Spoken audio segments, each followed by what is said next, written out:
win the Al Smith, you not only survived the grind, but you earned respect from coaches and wrestlers all over the Midwest. Ladies and gentlemen, please welcome the man who started it all, the coach who dreamed of giving you the opportunity to compete against the best. He's the godfather of Mishawaka Wrestling, a Hall of Famer, the legend. Welcome, Mr. Al Smith.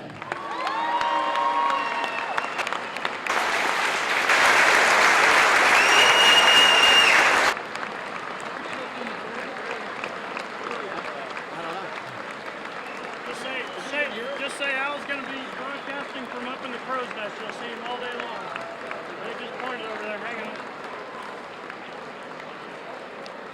Where? No, that's not him up there. Just say he'll be broadcasting. Here he comes.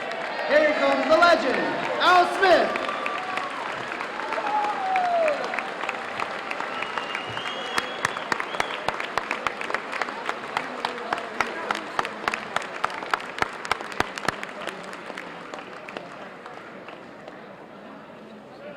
Please continue standing for the playing of our country's national anthem.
Kicking it off at 106 pounds from Maryville High School, this sophomore with a record of 18-2 on the season. He's the 2018 Rich East Rocket Invite champ. He was 7th at the freshman sophomore state, Malik Hall. His opponent at 106 from Perry Meridian High School is also a sophomore. He's 14-0 on the season. He's 59-4 on his career. He was in Fargo All-American, a 2018 IHSAA state runner-up. He's a 2-time Marion County, 1-time sectional, and 1-time regional champ. He's the #1 ranked wrestler by IndianaMat.com, Alex Caddy. At 113 pounds, this freshman from Indianapolis Cathedral. He's 19-1 on the season. He's a multiple-time ISWA freestyle and folkstyle state champion. He placed 6th in freestyle at Fargo. Zeke Seltzer. His opponent is from Maryville. He's a senior. He's 20-0 on the season, 94-29 for his career. He's a 2-time sectional, a regional, and he was the Al Smith champ at 106 last year, Martin Cruz. At 120 pounds, from Crown Point High School, this junior, he's 22-0 on the season, 103-4 for his career. He was a runner-up in 2017 in Michigan, and he's a 2018 Michigan State Champion. He's ranked #3 by IndianaMat.com, Riley Bedich. His opponent is a junior from Center Grove. He's currently 22-0 on the season. He was 8th at the Super 32, 6th at Fargo, 19th ranked on Flow.com. He's an All-American. He's ranked #1 in the state by IndianaMat.com, Braden Littell.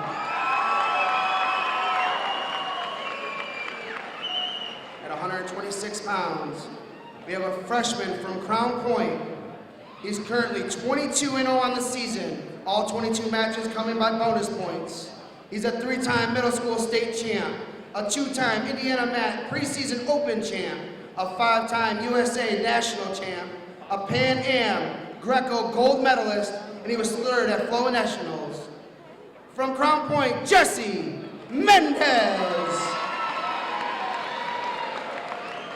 His opponent is a senior from Jimtown. He's 20-0 on the season. He's 110-13 for his career. He's a 2-time Al Smith champ. He was 6th at 106, 2nd at 113. He was a state champion a year ago, and he's committed to wrestle for Central Michigan, Hunter Watts. At 132 pounds, from Wawasee, a senior. He's currently 22-0, 120-16 for his career. He's a 3-time conference, a 2-time sectional runner-up, a 1-time regional runner-up, and a semi-state runner-up a year ago. He was 7th in the state in 2018. Jeremiah Brooks. His opponent is a senior from Jimtown.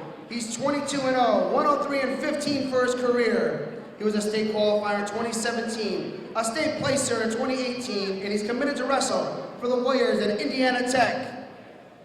Thank you, Matt Gibson.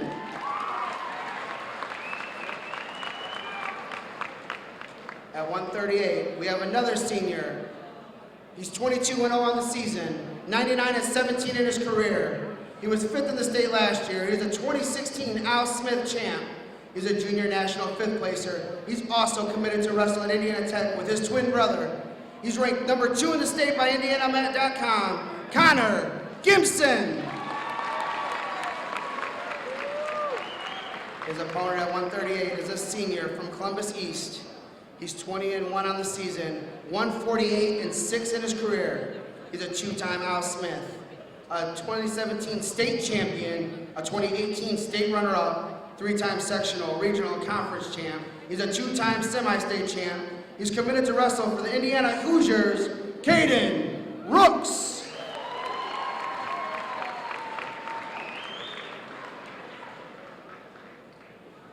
At 145 pounds. Yep. We have a sophomore from Perry Meridian. He's a 1-time sectional, 1-time regional. He was a state qualifier last year at 152 pounds. He was an NHSCA 3rd place finisher and a Fargo All-American. He's 20-1 on the season. Number 3 in the state, Aiden Warren. His opponent's a senior from Indianapolis Cathedral. He's 24-1 on the season. He was a 2017 7th place finisher, 120, 2016 state qualifier, 113, and a state runner-up last year at 132 pounds. He's a 3-time sectional, 2-time regional, and 1-time semi-state champion. Career record 134-12, Alex Mosconi.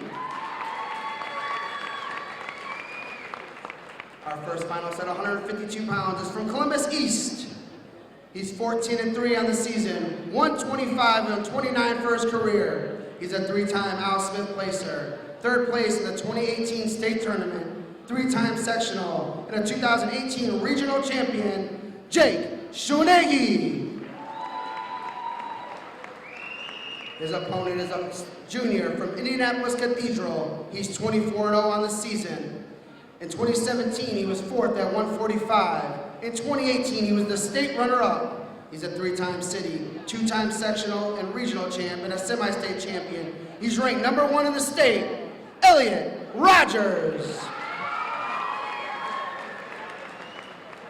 At 160 pounds, we have a senior from Perry Meridian. He's 12-4 on the season. He's a 2-time sectional and regional champ, a 3-time AAU All-American, and was 7th in the state last year. Brooks Davis. His opponent is a senior from Cathedral. He's the 2017 Al Smith champion.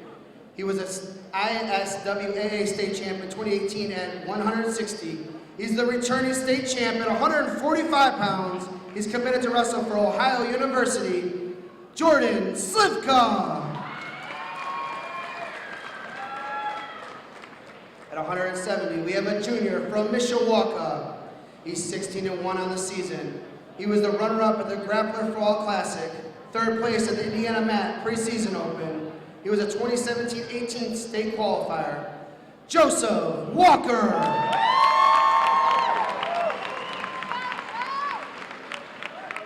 His opponent is a senior from Columbus East, 21-0 on the season, 2-0-1-11 on his career. He's a 2018 semi-state champ, a Super 32 runner-up. He's the 2018 state champion. He's ranked number 1 by Indiana Mat and number 15 by Intermat nationally. Nick South. At 182, we have a junior from Mishawaka. He's 28-0 on the season. He's a 2-time sectional. He was an Al Smith third placer. In 2016 and 17, he was a state semifinalist, placing 4th. He's a 2017-18 state qualifier. He's ranked number 2, Jacob Laplace. His opponent is a sophomore from Chesterton. He's 24-1 on the season. He's ranked number 6 in the state, Evan Bates.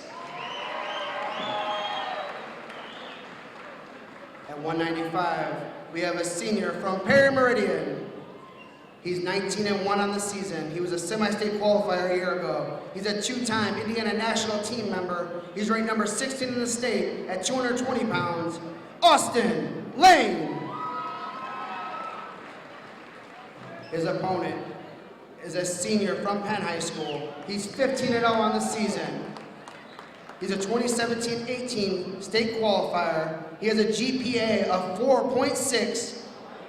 He's ranked number 2 in the state, Rockney Hurley.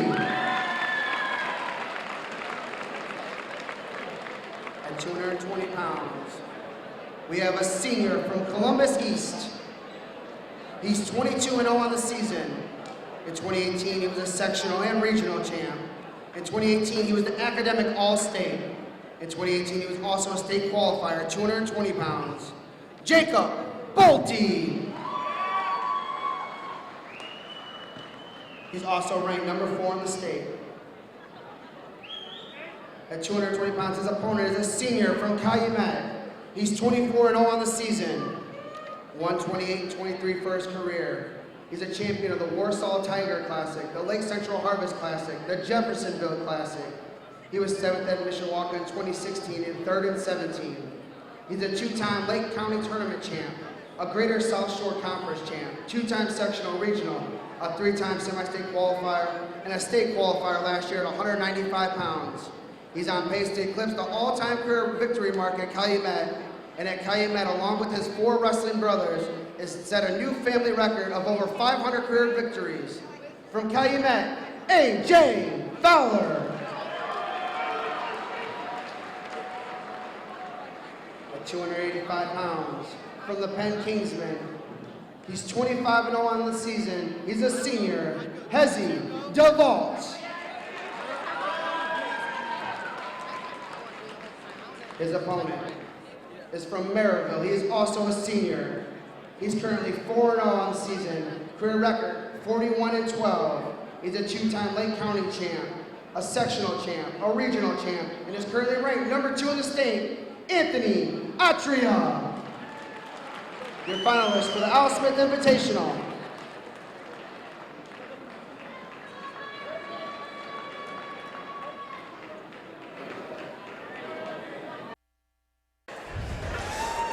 Wrestlers, clear the mats. Again, the middle mat is going to be your championship match.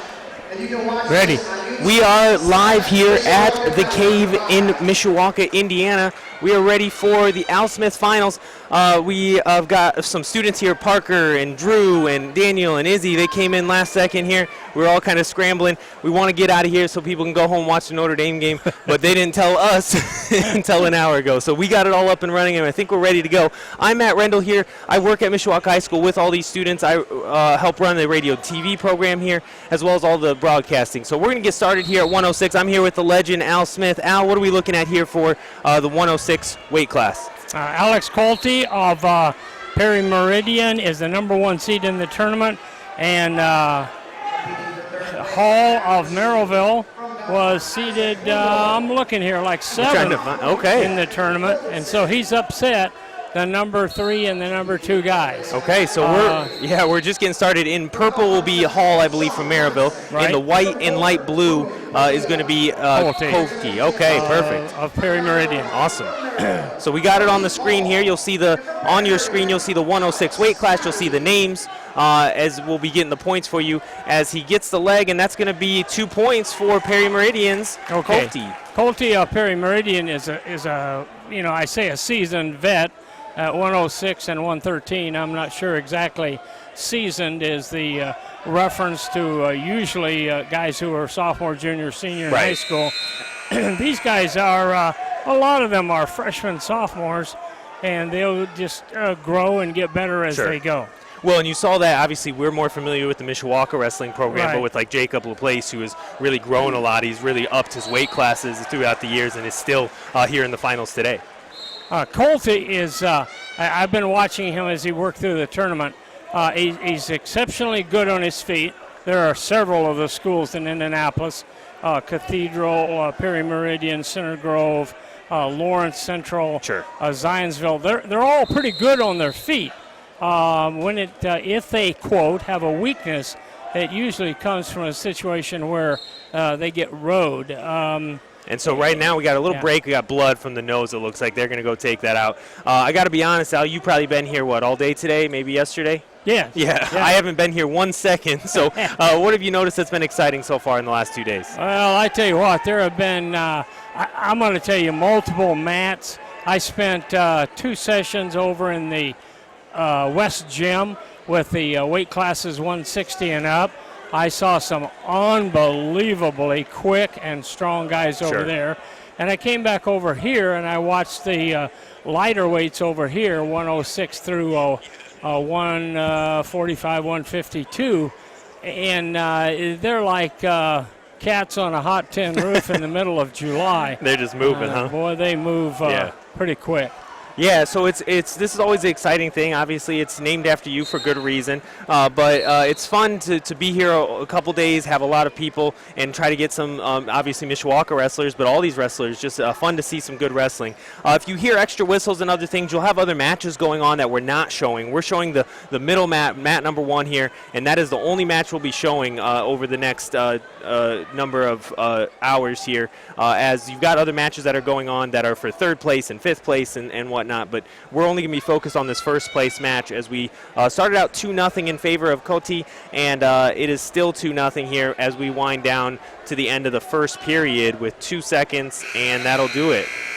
Mat to the south, the black mat, which I think is a Penn High School mat, will be guys going for 3rd, and the mat over on the north side, the maroon mat, is the guys wrestling for 5th. They've already wrestled the 7th and 8th played matches. They took them all about the same time, so those guys have been gone. And on your screen, when he's saying black to the south, that's going to be to your right on the screen, and then to your left will be the 5th. Yep.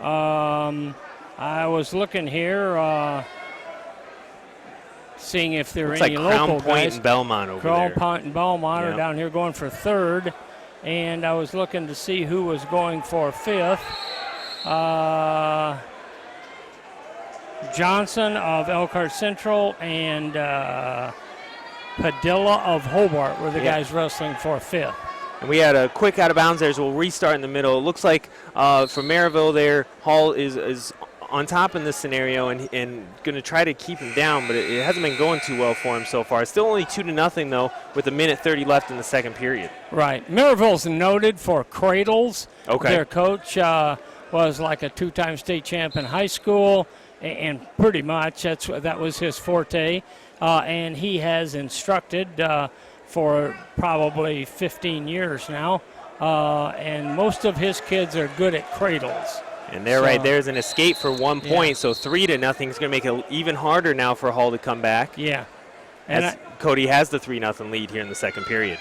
And I think Cody's really, if it's possible to say, the better of the two. His record is better. In the coaches' meeting that they had on Thursday night, all the coaches show up. Cody just hit into a single leg, low leg attack, and now he's hooked that ankle. Once he hooks that ankle, he's going to end up getting another takedown. That's going to put him up 5-0, and that's going to be really tough. He's had a hard time already, and now being down 5 points, you got to get a couple good moves here. Yes. And Cody's not giving those easy. There's a reason he's the #1 seed, right? Right. Honestly, I expected. I'm looking. Graber of Northridge. The new schools in this every year, some schools drop out and some new ones come in. Northridge came in, and they are a real strong team this year. Wawasee came in, and they have really upgraded their program here in the last couple of years. And then, of course, Perry Meridian, the young man who's in the white and blue down here. Perry Meridian, I think this is their first year in the tournament. So that's a pretty good addition.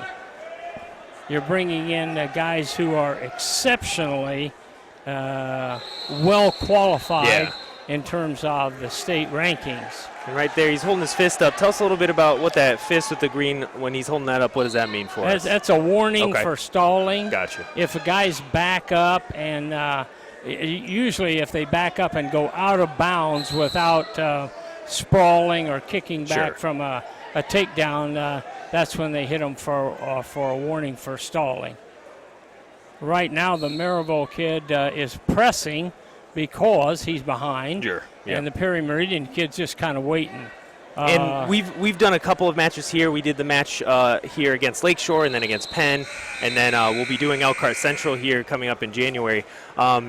We've noticed, I mean, when you get behind like this, you're really kind of pressing hard, and that leads to a lot of those pins and those takedowns because you're going hard after it. Is that is that true? That's true. Yeah. Your defense, you've kind of slacked off on your defense, and you're going on offense. If you notice the Maryville kid here, his arms are high, and he's kind of pushing pretty hard. There they just warned the Perry Meridian and penalized him. Yeah, well, they gave him the warning. That's why I asked you what that meant, and then they came back with the 1 point. So it is 5-1 now. Yeah. Getting those 1 points isn't going to add up to 5 here, so he's got to get some takedowns here soon.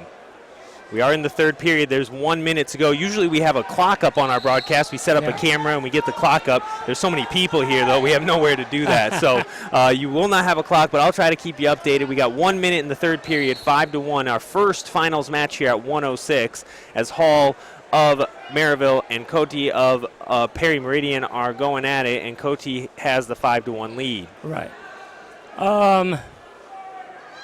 If the Maryville kid can't get in and get a takedown, then he's really in trouble. Yeah, especially now 45 seconds. They're starting back in the middle standing as he's looks like he's going back over to the trainer. They're checking and make sure he's not bleeding. They're going to wipe him a little bit. I think he's good. After this match, we got Dean Huppert on the floor there. He's going to do a quick two-question interview, so we'll go to him right when this match is over. We will continue to bring you any live action that's happening, though. You're not going to miss anything. We just won't be commentating it until he is done with his quick interview. Good. Just so that we know that. We'll keep the action. Daniel and Drew up here. They've got these graphics. They're giving you the scores, the updates, the periods, so that'll be up there for you, just so everybody knows that's what we're doing. 30 seconds, we're out of bounds, no points given. Ooh. And it's going to be another point there for Hall of Maryville as we've got some blood on the... And you may end up with... No, I guess not. Nope. Maryville kid shoved off. I saw that, got at up the end. And got kind of a reaction from the crowd. Yeah, you heard the crowd, yeah. I was kind of surprised that he didn't get warned for 20 seconds, 5-2 is the score as Cote has the leg of Hall. 15 seconds. It's not looking good here for Hall from Maryville in the purple as we're going to go back and start over. Calls a stalemate now. More than anything else, he recognizes the fact that the Perry Meridian kid's just kind of hanging on. Okay. We've got 5 seconds, and this is going to come to the end. We're going to take a quick break here as we're going to go to Dean Huppert for this interview. We're going to be moving on to our next weight class here. Our next weight class is going to be at 113, as again we'll have Maryville in, so Maryville will be in your purple, and it looks like Cathedral will be wearing the gold with the green shamrock, which most people today will be rooting for at 4 o'clock as Notre Dame will be playing. But Here we go as Dean is going to get that interview coming up here in just a second as they'll put on the red and the green bands. It'll be Maryville with the red band as Cruz will be red, and then Seltzer from Cathedral will be the green. And we're going to take a quick break here and go. When I found out we were coming here, I wanted more than anything trying to win this tournament. Heard about all the bad dudes come out of this tournament. Later go on later in the season. All right, congratulations. Hey, you stay undefeated. Good luck the rest of the year. That was Dean Huppert there. We went to him a little late, but I'll get it right next time. As he had an interview with Perry Meridian's Victor Cote as he's undefeated on the season and continues. It is now 2-1 here already in favor of Indianapolis Cathedral, I think. Maybe Seltzer, not. yes. Seltzer, yep. Got the takedown. Got the takedown and then let him right up almost. As you'll see that from some of these very good wrestlers. He pulled him back in bounds there in a good move as he had both his legs and his arms. A couple of quick things here. Yep. Cruz is a battle-tested veteran, placed in the state finals last year from Maryville. Seltzer is a freshman A true out freshman. of Indianapolis Cathedral. His father is the assistant wrestling coach, and with a pat on the back, Seltzer just reversed, or I actually got the takedown. Yeah, he got the takedown and had him on his back there for a second, so he's going to end up with a 7-1 victory. 7-1 lead. Or lead, excuse me. This is going to be a major What a oh my upset here. gosh. Seltzer is making his mark early. Yeah, he's just been, really dominant so far in this one. It's 9-3 as a reversal. Got 2 points for Maryville's Cruz, but we are going to go back to the middle here. Is listed as 9-3. I thought he gave him more points, but Seltzer's been really in control. He's really getting the leg and arm together. He's really trying to get both the leg and the arm together, and he's rolling him that way, which is not working out for Cruz right now. Right. He's riding with a tight waist and a near inside wrist. Cruz really is not looking like he did in the state finals last year. He was at 106 last year in the state finals, but Seltzer's physically manhandling him right now.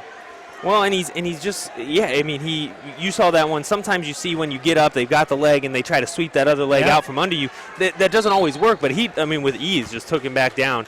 So Seltzer's really in control as Cruz can't even get out of it. As we will restart here into the second period, 9-3 in favor of Seltzer of Indianapolis Cathedral. Seltzer won the coin flip and chose to defer. So does that mean he gets to choose in the third period? Okay. And the Cruz kid took on his feet. So this is going to be, here he comes. I don't know. Yeah, he had a nice pull through there as he got through, but then he wasn't able to get him down as Seltzer still got one leg standing, as now we're going to be stuck one on top of the other. As we'll go out of bounds, and we'll restart back in the middle. 1:39 here in the second period at 1:13. A little bit more exciting, this match, than the first. Yes, these guys are really pressing it. Yeah, Seltzer. Boy, Seltzer hit a nice duck under there. Cruz came out with a whizzer and lock. That'll prevent a takedown, maybe. No, Seltzer muscled his way through it. So that's 2 more points. That makes it 11-3.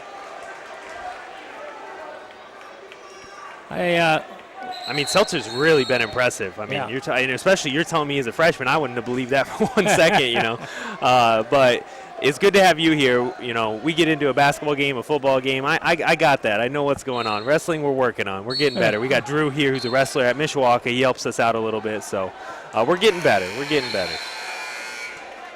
11-3 is our score. Seltzer in front of Cruz. Once he gets that far arm tied up, like you saw Seltzer go underneath and got that arm, now... And you see it sticking out here on this side, Cruz is... now, if he gets the legs in and turns Seltzer, or turns Cruz again, it's going to be really tough to get any kind of a breakthrough coming back. Again, you hear other whistles and other bells and other things going off. Those aren't our match here in front of you. Those are our third place to the right. Got a cradle. Fifth place to the left. Got a backside cradle locked up, and you let go of it. Let go, yeah. He's just going to let him out now. 1 point for Cruz, as that'll make it 11-4. Cruz tried to hit him with a lateral drop. Seltzer just kind of rolled through it, but Cruz gets the takedown. Yeah, so 11-6. Now you're back into the distance that you can actually come back, you know. But there's 9 seconds left here in the second. I think he's just going to make sure he doesn't get up and he can give up a cheap point here late. And then try to go after it here in the third period, as that'll end the second period. We head to the third period. Now it's Seltzer's choice. Let's see if he chooses down here. Yeah, he chose to defer before, and he is going to choose down. Yeah. Okay, he's in the defensive mode now. Oh, no, they're going to. Cruz said, he let him up. Got it. Cruz So 1 point, 12-6 now. 2 minutes for the Al Smith championship. Cruz is not wanting to see it get into a situation where in the down position you can really block off and stall. Well, and there was a couple moves there. It looked like Seltzer had it, then Cruz, and now we're back and nothing yet as the official is saying nobody's got an advantage here. Seltzer's got Cruz's leg. He'll call stalemate real quick. A minute 30, so a minute 30 left in the third period, and Cruz is going to need something here pretty quickly. It's going to have to need, well, I don't know if Maryville does a lot of throws. You know, if you throw a guy to his back and get 2 and 2, that would really tighten the match up. But yeah, but things like this where it's going to waste time, where you're stuck, that's going to be hard for Cruz as the clock keeps running. And I think Seltzer knows what he's doing. Yep. He's just going to ride it through. Oh, and that's really impressive from a freshman. You got a big lead. How do you keep it instead of, you know, against a very good wrestler in Cruz? Yes. These guys will probably see each other on Saturday in the state finals. Really? I don't know of anybody over in the semi-state at East Chicago that would take Cruz out. And Seltzer is right now. He goes through Evansville. I don't know how good some of those teams down there. They divide Indianapolis up in a weird manner. I'm sure, yeah. Some go to Evansville, some go to Newcastle. So, well, in Cathedral, I mean, I believe, correct me if I'm wrong, they're ranked first in the state. They're yes, one of the best teams very dominant. around. I know they played Mishawaka in a dual match earlier this year, and it didn't go well for the Cavemen. Not well at all. As we're down to 15 seconds, it looks like this is going to be it for Cruz, as Seltzer looks like he's going to become a first-time Al Smith champion. As a freshman. That's crazy. I tried to throw. And it got to 4 seconds, and he's counting right now as they're going to get the points, as that's going to end.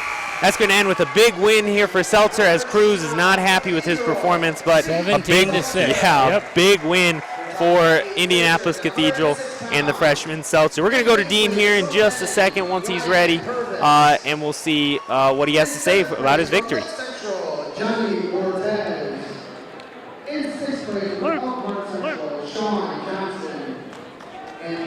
Dean's getting Luke over there right now as he's going to ask him a couple questions. We're moving on to 120. Oh, there he is. Champion.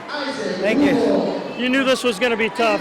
Cruz was undefeated. You only have one loss. This could be a preview of big things to come. Yeah. I really prepared for the match.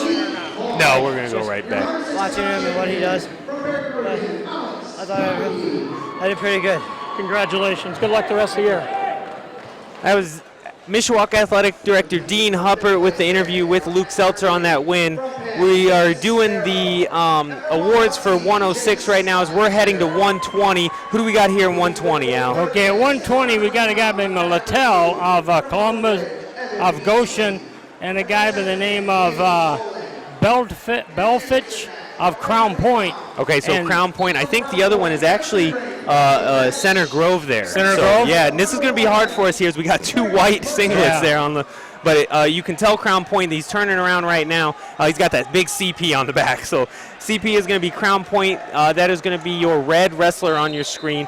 And then from Center Grove, Littell is going to be your green wrestler on your scoreboard on your screen, just so you know. It is going to be a little bit hard here. Crown Point is notorious at hitting some throws. Okay. Sometimes they're fireman's carries, but they'll set you up and battle you and then hit you with a throw of some kind. And as they're battling here, he looks like he almost has him. They're going to say out. Yeah. Nothing there. We got Northridge and Chesterton over to your right for third place. Over your left, you got Penn, and I'm not sure who that is, but we know it's Penn. Isn't it?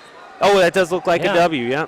But we are going to be focused here, but we'll update you if we know anything there. But we almost had some points here before they went out, as we are still 0-0 here early on. Not as many points early like we did in 113. Crown Point will push. I mean, the whole match, assuming he doesn't just start getting manhandled. Yeah. And they're locked in, heads next to each other there. Nothing happening yet. We've got 52 seconds left here in the first period.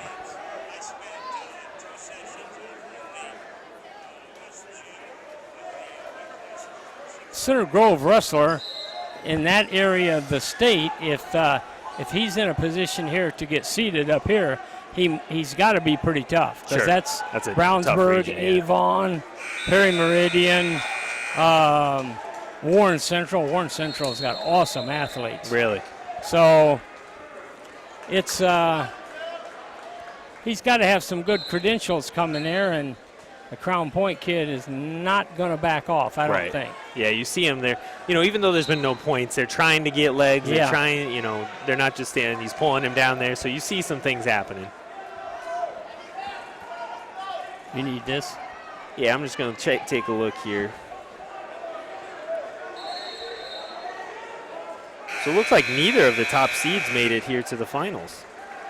Who's top seed? It looked like Danny Tollin, who's Chesterton, playing over here in third place. And then Vince Sparrow from Penn High School is playing for fifth place here. So you got some upsets, it looks like, coming into here. Kid from Chesterton was a place winner in the state. I know Sparrow made it to the state, but I'm not Sparrow sure also says he's 8-1, so maybe he hasn't wrestled as much this year as everybody else. That's he hasn't. Thing. He was out injured for a little while.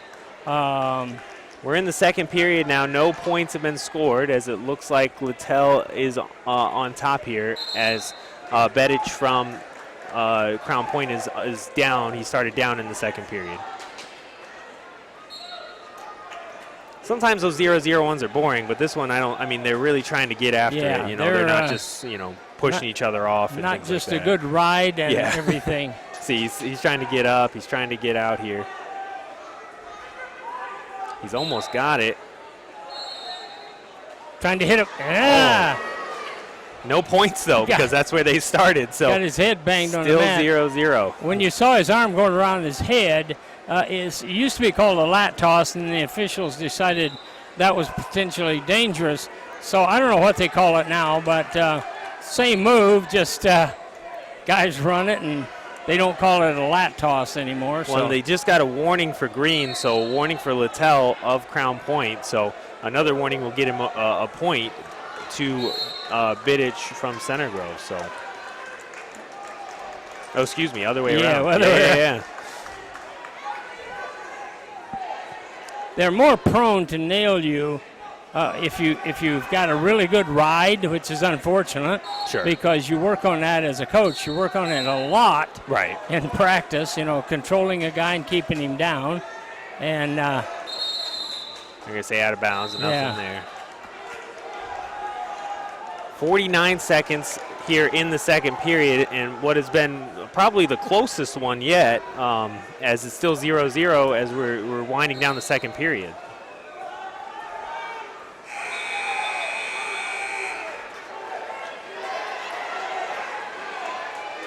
He's almost out of it, that one leg. Couldn't quite get out, as they'll be back in the same position, down to 30 seconds.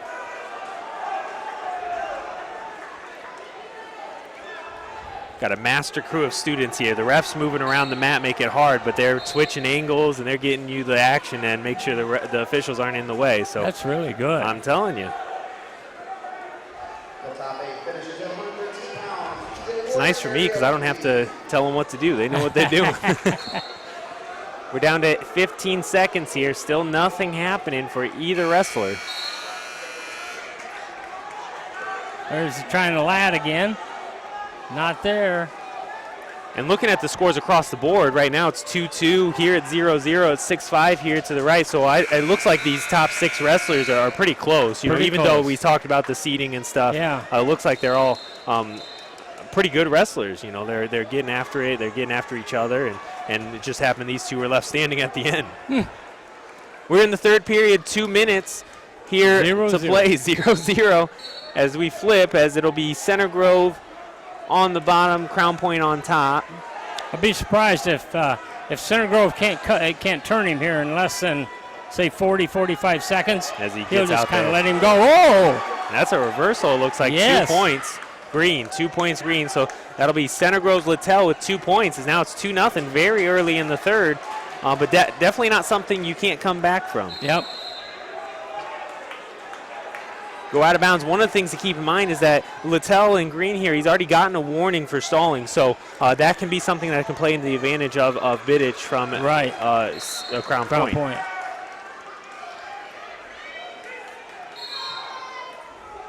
As he gives that's an unsafe play. What was just called there? Well, and it depends on the official, but anytime one guy is off the mat, no feet, no hands, no anything on the mat, they call it potentially dangerous. Sure. And they stop it. Gotcha. And every once in a while you'll see a situation where one guy's totally off the mat and the official just kind of lets it go. Looks like third place goes to Northridge over to our right, and it looks like Sparrow from Penn is in good position here. Got to fall. Real good position. I saw it out of the corner of my eye, and it looks like he's going to get that fall. So both other matches are done. We're focused on first place here. 1:10 to play in the third period. He's almost got it. Crown Point hit a switch, and right now they have one of those, coaches call it a fake whizzer. Okay. He's back. He's got maybe his hand and wrist. Well, we're standing up. That's 1 point, so 50 seconds to wrestle, and it is 2-1. 2-1.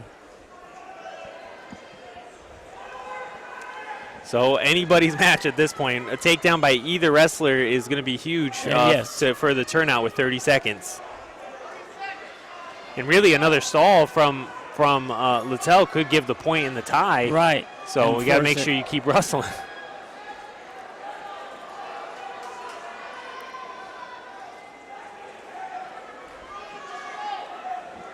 Now we're down to 16 seconds, and this is... and we're down to 10 seconds. Can't out of bounds, no.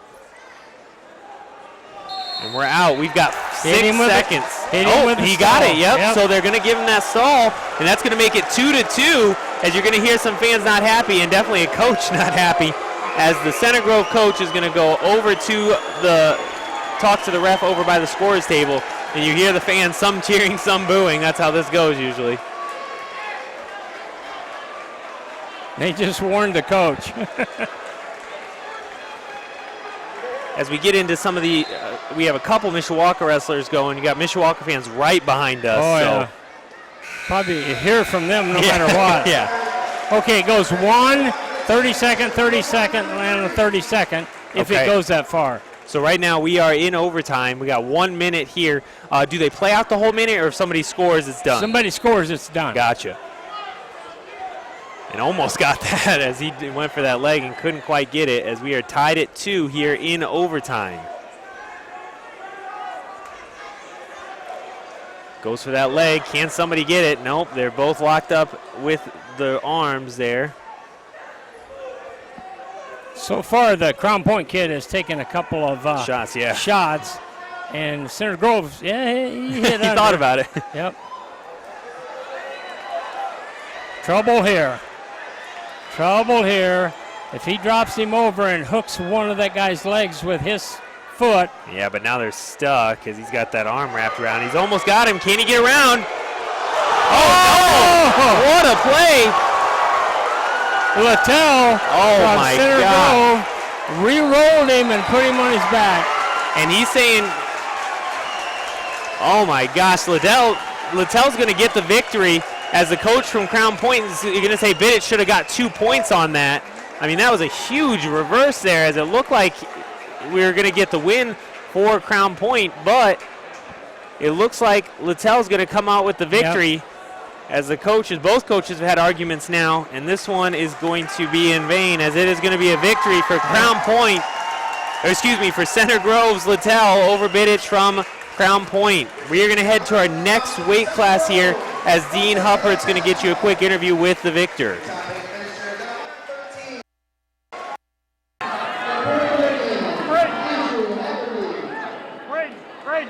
We're going to be moving to 126. At 126, we're going to have Watts from Jimtown, so a local one here, and then Crown Point is also going to have a wrestler here in Mendez. Well, congratulations, man. At 120, a couple heavyweights there. Going to overtime, you get the victory. Yeah, it was a big win. I've been excited to wrestle him all week. He's an amazing wrestler. I'm excited to see him again at state. Yeah, he sends it to overtime with 6 seconds to go, but you didn't flinch. I mean, I can disagree, obviously, some of the wrestlers got hit, but yeah, he definitely has a gas tank. He pushes it. Congratulations. Good luck the rest of your bud. Thank you. We're going to be back here at 126 as it looks like we'll have Crown Point again with the white and red letters on it, and then Jimtown with the vertical stripes and the hammer on the back there. So it'll be Watts from Jimtown. So one of our first really local kids here. What do you know about Watts? Watts a returning state champ at 126. Wow. Last year he got into the finals, and he was trailing here like 5-3 with a minute to go in the final period, and he ended up pulling it out. But he's a well-seasoned wrestler, and he just tried to throw and got put over.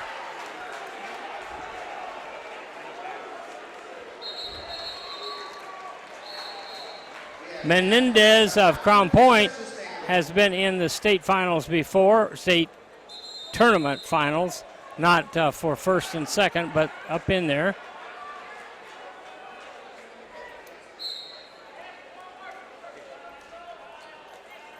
I'd be surprised if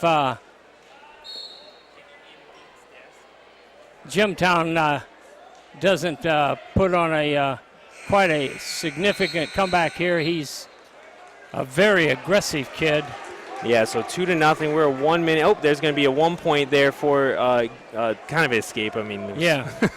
But it's going to be 2-1 as that was a big play. You heard the crowd get really into it there as both players are really trying to hit some shots here early.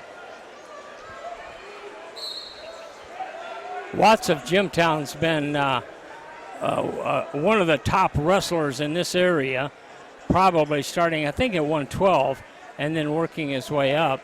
Gotcha. So Crown Point's had a couple wrestlers in here. Their program, I don't know much about it. They must have a pretty good program that they're working. They do. They were here probably 10, 12 years ago, and then they dropped out, and then they came back in this year. And they've got quite a few good wrestlers. Yeah. When you're in the final of a thing like this, a tournament like this, that's obviously a good sign for your program. Yeah. Watts is really pushing here, trying to bring the score back to where he can legitimately put some pressure on Crown Point. And so right now that's the end of the first period as we will head to the second. 2-1 is our score as it'll be Crown Point who's going to start down, and then Jimtown's going to be on top here. As Watts from Jimtown is going to try to get some points here in the second, as that's going to be 1 point for Mendez of Crown Point on the escape as now they're standing.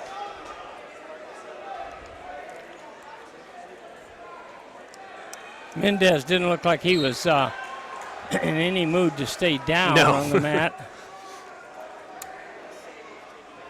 He's doing a really good job here of keeping Watts on defense. Yeah, he's really shooting low too. You see him going low, and Watts having to jump back a lot, and that's getting hard for him to make any moves. Looks like this is actually Jimtown, our only local wrestler wrestling right now, as most of them are from Indianapolis or Perry Meridian, it looks like. Columbus East over to the left, so we'll keep you focused here on first place.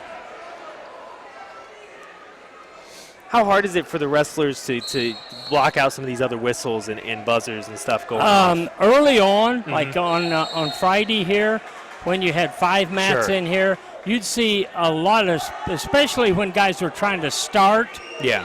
you'd see false starts yeah. and things like that. Once they get going, I think they're kind of tuned into hearing an official's whistle and just paying attention to Right. that one. I know it'd be hard for me, I'll tell you that. And this is, it looked close there, but Watts was able to keep that arm around there. And now they're going to be stuck, it looks like, as we're going to come back to the middle here. 36 seconds to play in the second period, as it'll be Mendez with the 3-1 lead right now over Watts. Speaking of programs, Jimtown really have a really nice program right now. They really do. And probably, I'm telling you, for several years, they used to have a coach by the name of Mark Kern, did a tremendous job. He bowed out for about 1 or 2 years, then he stepped back in and took it. And right now they've got, I think it's a Penn grad as their head coach. Well, and they've had, Kern, I remember Kern wrestling here a few years ago. Yeah. But you had the Gibsons, they're obviously very good. Watts, you said, state champion, all that. I mean, it's obviously a program that they feel really good about building. Yep. And that's going to end the second period as we will head to the third here. Mendez from Crown Point with the 3-1 lead over Watts from Jimtown. Watts is going down, so he's going to work for an escape and then try to beat him on his feet. And that's not a bad place to be in. If you can get an escape, you're down one. You can get a takedown. All of a sudden, you're ahead. But you got to get that escape first. Yep. As they're again locked up in those arms there. So they're saying he hasn't escaped quite yet. He almost got it, and there it is. And he's going to get the escape for 1 point as they're facing each other now.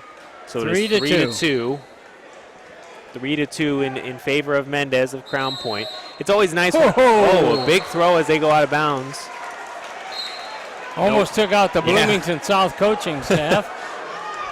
Oh, is that Bloomington South? Yeah. Oh, I love Bloomington South. I went to IU. And, you did? I love Bloomington. Yeah, I taught there 1 year and made my way back north. Minute 30 to wrestle here in the third and final period. Okay, Watts is in pressure now. He's trying. He's going to have to go. Oh, boy. What a move there. And it's going to be 2 points. They gave him a 2-point takedown, but no near fall.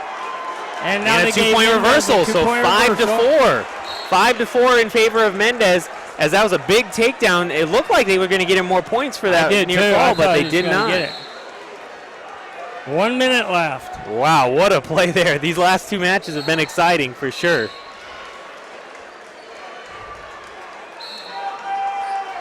We are down to 45 seconds as we're going to have a stalling warning on Crown Point's Mendez, as the coach is not going to like that call. And that was pretty nice of the coach that I just had a question. He wasn't yelling or screaming, just, hey, I got a question. As we'll take a quick break here as we're in 126 here. We're moving through these weight classes. One thing about wrestling, I also run the swim meets here. Swim meets and wrestling are the same, where it's fast-paced. Once something's done, we're moving. So you got to make sure everything's working, everybody's ready. So we are back here ready to go.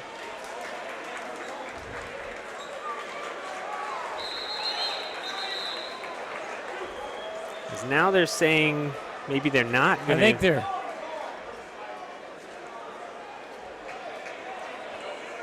I think they're going to take the 2-point takedown that Jimtown got away. Really? I don't know. I mean, that's a tough call. It looked good to me. I don't know wrestling, but coach didn't like it. You saw his face walking back as we are now 5-2, and now Watts really got to press. Yep.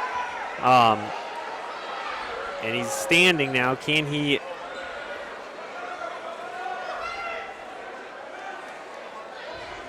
Mendez looked like he was going to get him back down, but somehow Watt kept his feet. And now Mendez picks him up, but Watt stays up somehow. We are still at 5-2, though. Watt's got to do something here. 20 seconds to go. In 20 seconds. It's a big upset here coming. Yeah, and that's a tough one, though. It looked like, maybe he wrestles different down 1 instead of 3. 12 seconds to wrestle here. He's got to make something happen and make it happen very quickly. I think he's going to roll it. He's going to try to hit a shoulder roll. Okay. Try to get him on his back. Yeah. No. And yeah, that's not going to work. Mendez is riding good.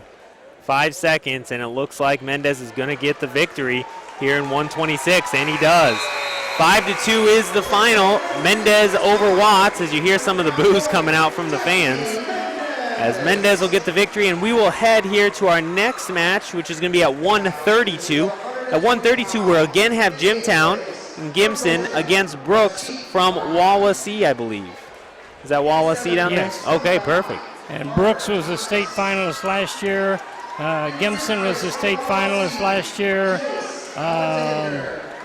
And we're going to be starting that match here in just a second at 132, but here's Dean with your champion, Mendez. You knew that was going to be tough. Hunter's the defending state champ, but you did it. Yeah, thank you. It was a tough match. He's a great wrestler. Just talk about the grind coming through the Al Smith championships and winning 5 in a row. Oh, this tournament's awesome. Every good kid here, anybody in the States, they're here at this tournament. I love wrestling at this tournament. It was my first time. I'm definitely coming back next year. All right, we'll keep it rolling the rest of the season, bud. Thank you. Yep. That again was Dean Huppert, Mishawaka Athletic Director. He's got the interview background, so he knows what he's doing down there. As we will be heading to our next match at 132, and we were just talking about Jimtown. Here comes in Jimtown, one of the Gibson brothers. Which one's this? I don't have a clue. So let's go back up here and find him. Let's see. Gibson was coming out from here. So this is Matt Gibson, who's 22-0. It's kind of amazing that he's not the top seed of this. As coming in the top seed was Andres Moreno from Lowell.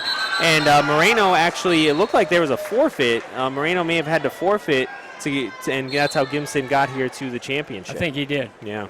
So that's a tough, that would have been a good match, I'm sure. But this one's looking good here as Gibson's already trying to make a move here on the wrestler from Wawasee as he's got him picked up.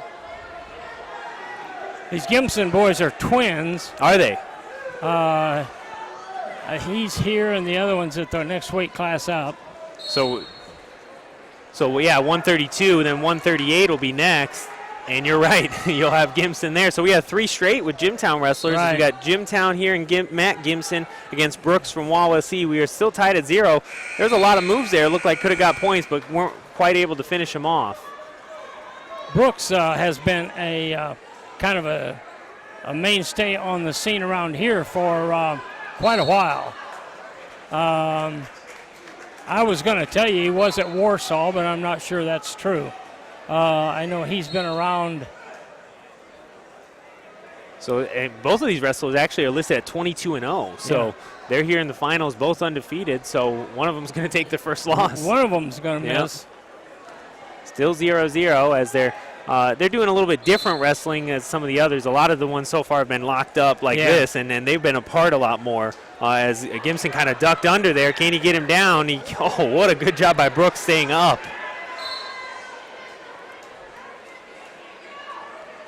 Still hands nothing. are down. Once the hands are down, it's 2.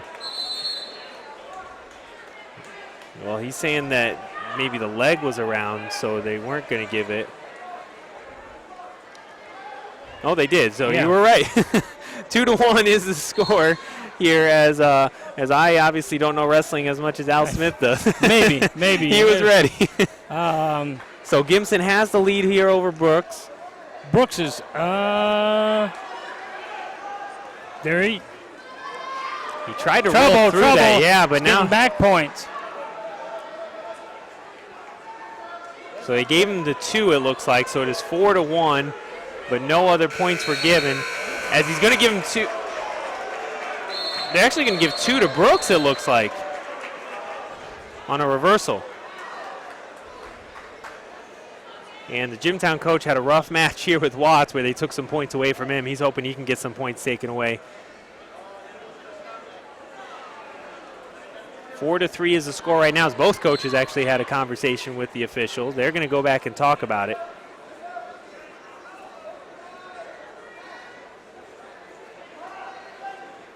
And we're going to keep it looks like. 4-3 in favor of Matt Gibson from Jimtown. And we're going to look like start standing up. here in the second I period. didn't see which guy chose up. Yeah, I wasn't paying attention either. As we're going to start standing as they'll lock up there. See Alex Faulkner over there running the computer over at this match. That's cool to see him back in town. Where is he? He's running the computer right over here. Oh, okay. At the table, I see yeah. him. He was here Thursday. I asked him if he's skipping class. No, they got a couple days, I think. I off. think he's done for, I know he's done for the season, and I don't know exactly what the injury was, but he's not wrestling. He was listed as their number one 184-pounder. Oh, okay. And then they went to some tournament, and then I don't know what happened to him since. Well, we are here at the Cave in Mishawaka here. We have a quick break, some blood maybe that they're trying to take care of. We are right now at the 132-pound weight class. We got 137 to go in the second period as we will get back at it here. As Gibson goes right after the legs, but a good job by Brooks to kind of bounce back from that and not get caught up in it. But this time Gibson gets the leg. That heel. And he's got him down. But Brooks does a good job of rolling him over. And Brooks has got him, it looks like, as Gibson will hop out of that. As it is 5-4 right now in favor of Brooks now. As we're out of bounds, we'll go back to the middle. That was a great play by Brooks. It looked like Gibson had him. No back points on it, though, right? Just the guy. Yep, it just says the two, yep.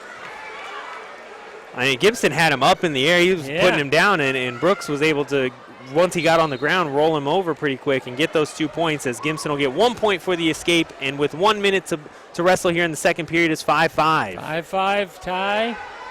Tried to throw. They're going to say 2 points in favor of Brooks. It's always nice when they have the right same color as their school. So green and Wawasee is green, so it helps us out a little bit. It becomes hard when it's opposite. 7-5 in favor of Brooks, which has been a kind of a back and forth, even on every throw and every play. It's been a kind of back and forth thing, as the escape gives 1 point to Gibson, as it'll be 7-6. You know, both times that Gibson's came up on his base, up on his feet, it looks to me like Brooks just turns him loose, and I don't know what Jimtown does from their feet. That is. That was a good move there by Brooks to kind of pull through, and Gibson kind of just ran out of bounds like he didn't want any part of that move. So we're back in the center. We're down to 15 seconds as Gibson's got the leg. Can he roll him over? Brooks is trying to get. And look at Gibson just kind of. He gave Gibson a takedown. Yep, 2 points for Gibson. I'm not sure he didn't give him 2 point near fall. Yeah, he did. 8-7, make that 10-8. No, 10-7 in favor of Gibson, as they're going to give him the 2 takedown and the 2 for the back points. So you were right. He got all those points, and now he's up 3. I'm actually surprised the Wawasee coach didn't go talk to him about that. Yeah, he, by the time you get to this point in the tournament, several of these coaches have got a warning for questioning. Gotcha. And so it sometimes it kind of backs them off. Yeah, you don't want to, especially a tournament like this where you're talking how many matches with how many wrestlers. A big play there from Brooks. Can he get the points? And he's going to say no, out of bounds. He came in hot there. I mean, he came in head first. I mean, I thought that he was going to hurt himself or Gibson on that. He was coming in really hard, charging. As his 7-11 is now the listed score, actually. Boy, Brooks is really pressing him now. And he's almost got him, but again, we're out of bounds. No? Oh, he's saying he's got his other arm underneath there. So we're going to say out of bounds here now with 1:10 to wrestle, as he's arguing his case here, as Brooks is saying, I'm doing everything I can to get these takedowns. I'm just not getting the points. Cross ankle pick, didn't go. 1 minute to wrestle in the third.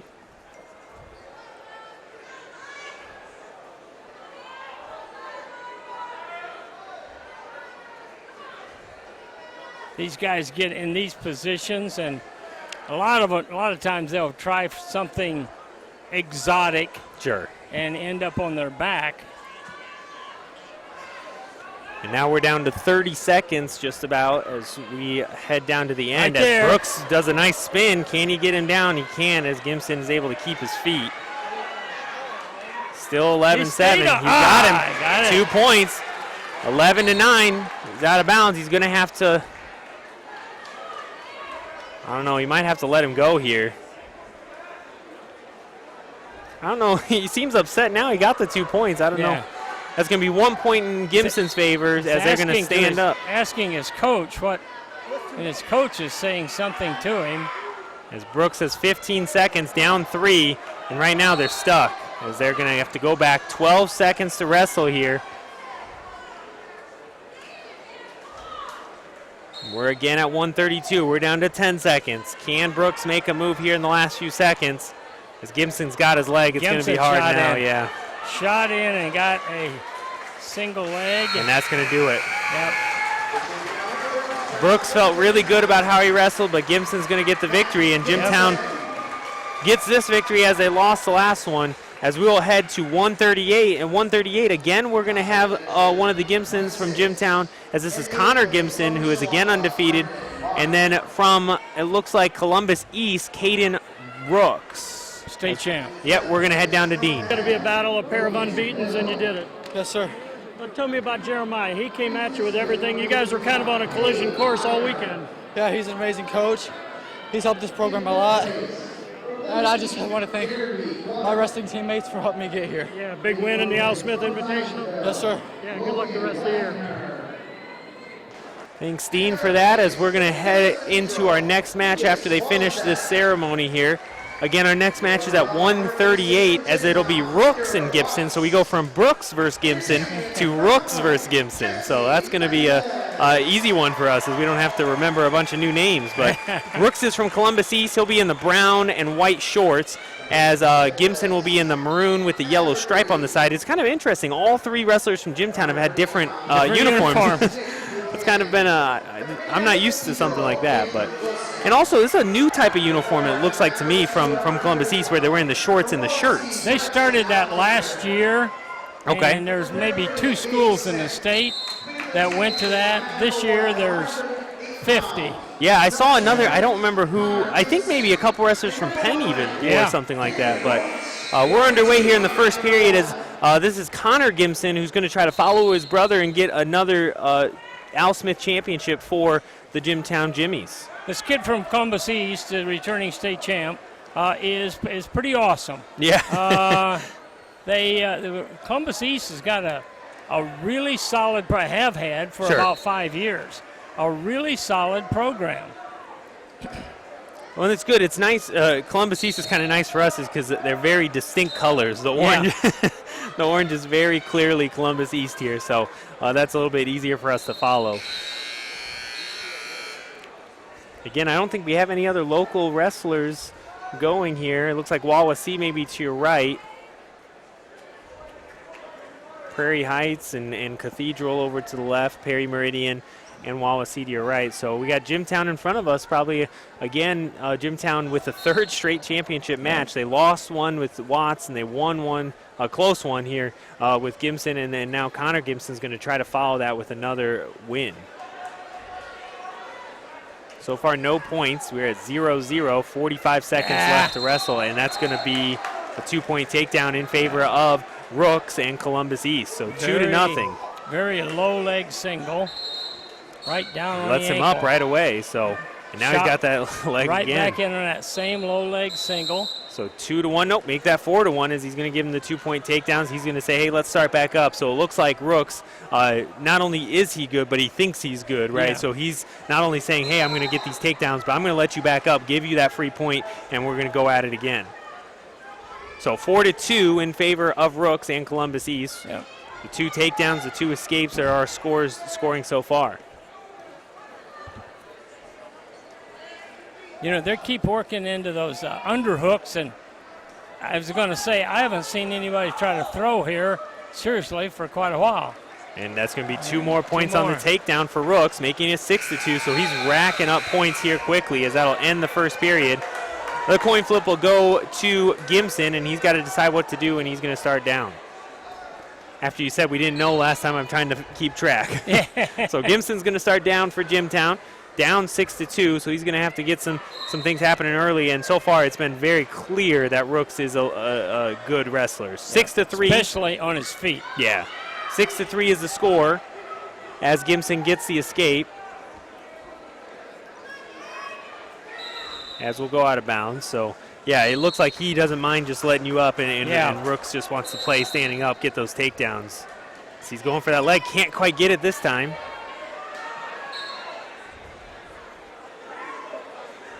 Gibson's got an underhook on one side, and Rooks is not going to force it. So we'll just start over here.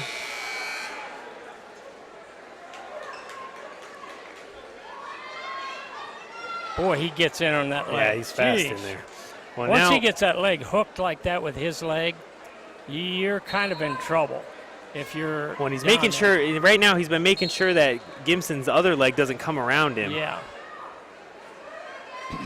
But he's going to get it. There it is. 2-point takedown for Rooks. He's going to try to roll him now. He hasn't really tried that yet. He's just let him up, and he's almost got it. This leg turn. There it is. Yep. And this is not a good position for Connor Gibson. As that count is on, can Rooks keep him there? If he puts a half in, gets a half sunk in, and he can lift that leg with his leg. So it is 8-3 right now, but I'm sure it's going to be more than that soon. There it is. 3 more points makes it 11-3 in favor of Rooks and Columbus East. And you weren't kidding about this guy being a good wrestler. Yeah, he's tough. So, Al, do you go down to the state championships every year? You watch them, or you go down? Yeah, I go down. That's cool.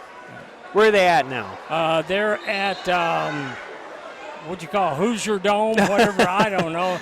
They went from Market Square to Bankers Life. Right. So I think it's called the Hoosier Dome now. Okay. So that's an escape there. 1 point for Gibson makes it 11-4, but it's been very clear that Rooks is a little bit better wrestler now than Connor Gibson. Now, that doesn't mean you end up winning. Always crazy stuff happens. But right now, if you were to say it looks like Rooks has got this. The one thing that I notice about like Columbus East guys is if they have a lead, they don't jeopardize themselves. Gotcha. They don't go into some exotic move or something that would put themselves in trouble. Well, he's up 11-4, and he's going to be starting down here in the third period. And he's up quick. And he's reaching behind trying to grab that leg, it looks like. And he's going to flip that around. He's got the legs of Gibson. So that's going to be a 2-point reversal there. 2 points for Rooks makes it 13-4. And it's going to be tough.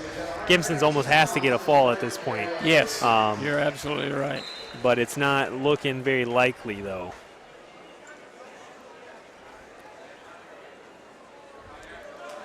It's got a lot of weight forward. Yeah. Making it tough on Connor to even get. Yeah, his whole body's up there except for his feet. So Rooks is in control, up 9 here with 112. He's looking over at his coach saying, what do I do now? I'm trying, but nothing's really moving right now. He's going to let him up. Yeah. So 1 point for Gibson makes it 13-5. They didn't give him that point, but it should be 13-5. Yeah. So 13-5 is our score as we'll go back to the center, and Rooks has just been in control from the outset. I've been coming here, I wasn't here the last few years. Today's actually my wife's birthday, so happy birthday to her. News. No. We celebrated yesterday. We had a big party and stuff, but since I got my new job and I figured I had to work, and they told me Al was coming, so I had to be here. But there's been a lot of really good wrestlers come through here through this tournament, and Rooks looks to be one of them. Yep. I remember a wrestler from Maryville a few years back, Shrek. Oh, geez, that was it's hard to see somebody wrestle better than he did that whole tournament. Yeah, great big heavyweight. Yeah. I asked if it's his little brother that's down at 170, and I never got an answer. Oh, okay. Actually, you know what? On the way walking in, when I was hustling in, I did hear somebody ask, and they said it is his youngest brother. Yes. Man, boy, this Rooks is quick. Yeah, it's 13-5. We got 10 seconds, so that looks like it's probably going to be it. But he's not putting himself in bad situations. Yep. He's making sure I've got these legs. I'm not going to lose this. As that'll end it here, as it'll be 13-5 in favor of Rooks and Columbus East as they get on the board with a victory, as we will be heading from 138 to our next match, which is going to be at 145. We're going to go to Dean Huppert here in a second, but we're at 145 where it looks like we've got Cathedral, Moscone, and then Warren from Perry Meridian. So again, a couple Indianapolis schools here. Returning state champ. Or maybe he got second last year. Okay. We're going to get Rooks here on the interview as Dean's going to take him over there. We'll go to him right about now.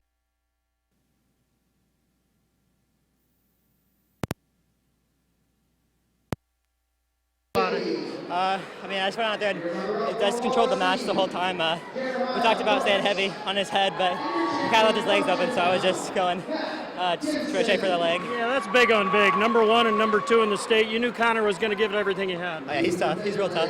He's hard to score on. He's so long, but I just gotta go out there and do what I do. Yeah, good luck the rest of the year. Good luck at IU. Thank you.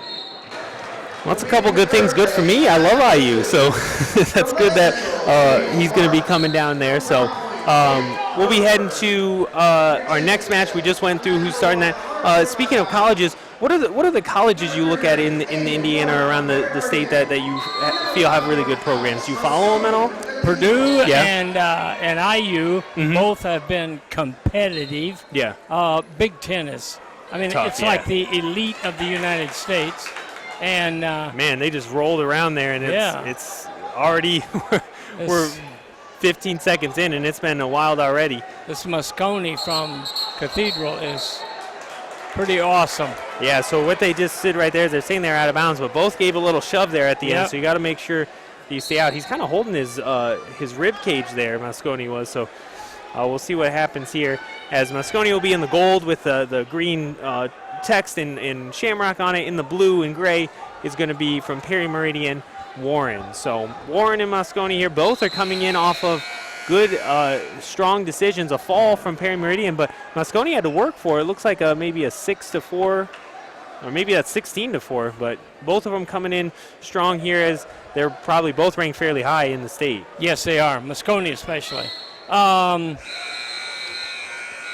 University of Indianapolis has a Division II, really good Division II I know program. Austin went there. And then Manchester's Division III.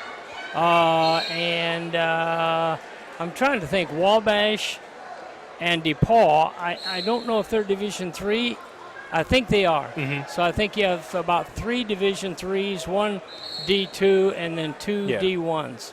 So, the state's just really, you see it with how good these, you had some wrestlers going to really high-profile schools last year. The one wrestler from Brownsburg was going, I think, to Iowa or Iowa State, which obviously have great programs. So it's always good to see some of these wrestlers come up here to Mishawaka, play in a venue like this. The Cave is such a nice, unique space. So, the thing that's kind of interesting to me, the Moscone from Indianapolis Cathedral.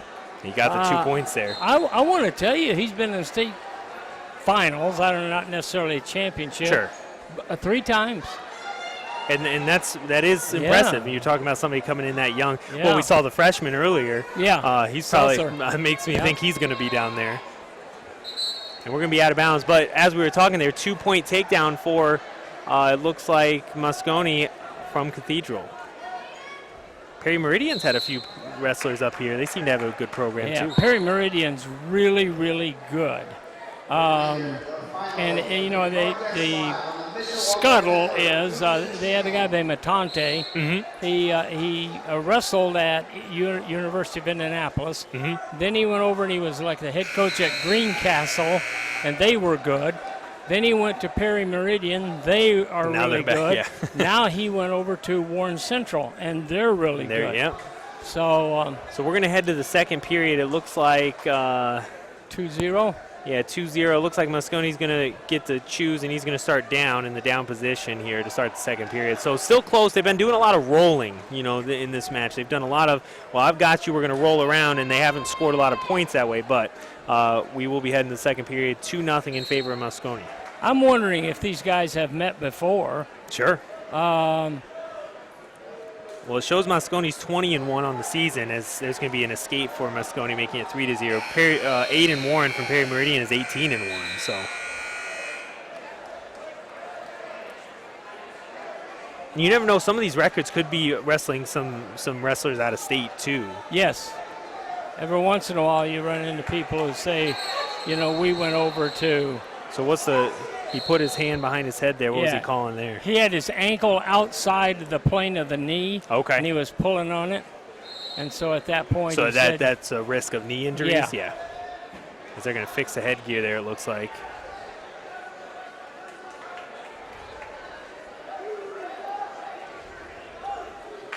Not only are there a lot of wrestlers and fans here, you see a lot of different media people doing interviews and stuff.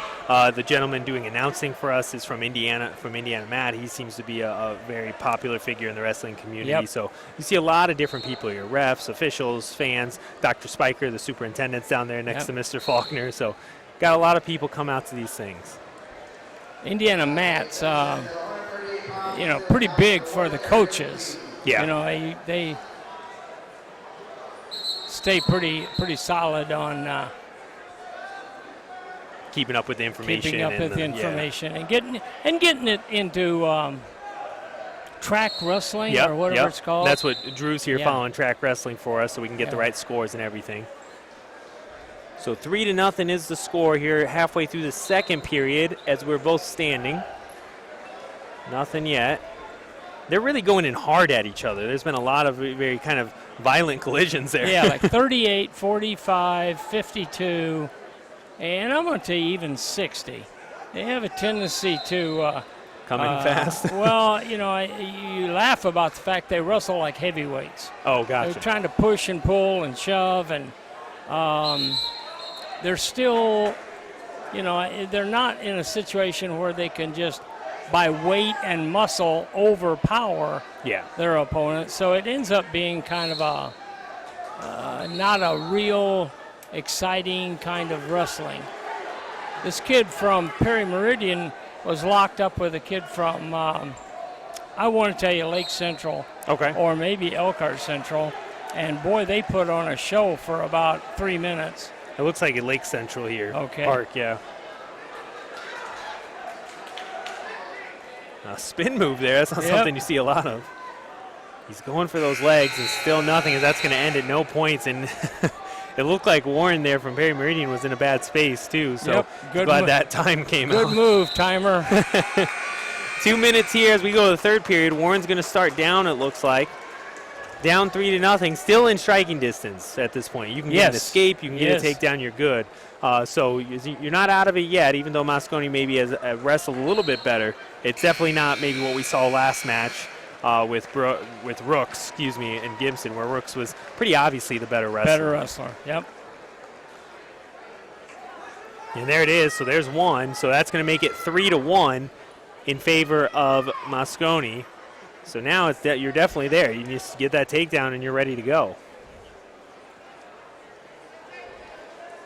That's that spin move again. Oh, and that's too bad they were out of bounds, because there's a couple good moves by both wrestlers there. And it looked like Warren was ready for it.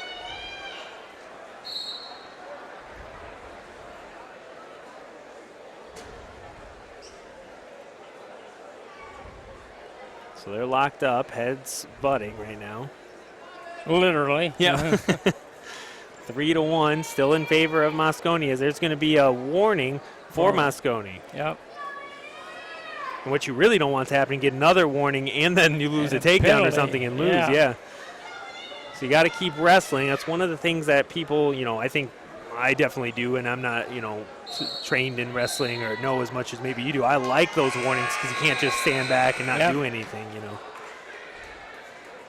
And not all sports are like that. You got sports where you get ahead by a lot. You can just, just lay back and Well, you saw that yesterday with, I don't know if you watched any of the Purdue football game. You know, Auburn went up 56-7 at halftime. They did not lay back, and they kept going at it. But we're here with 45 seconds. Is they're going to call a stalemate there? It looked like the ref was saying something to Mosconi, like, let's make sure to wrestle here. 44 seconds.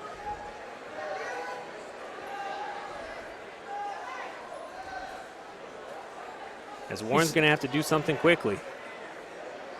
Perry Meridian kids using, we call it a 2-on-1. I guess technically speaking, it's called a Russian tie.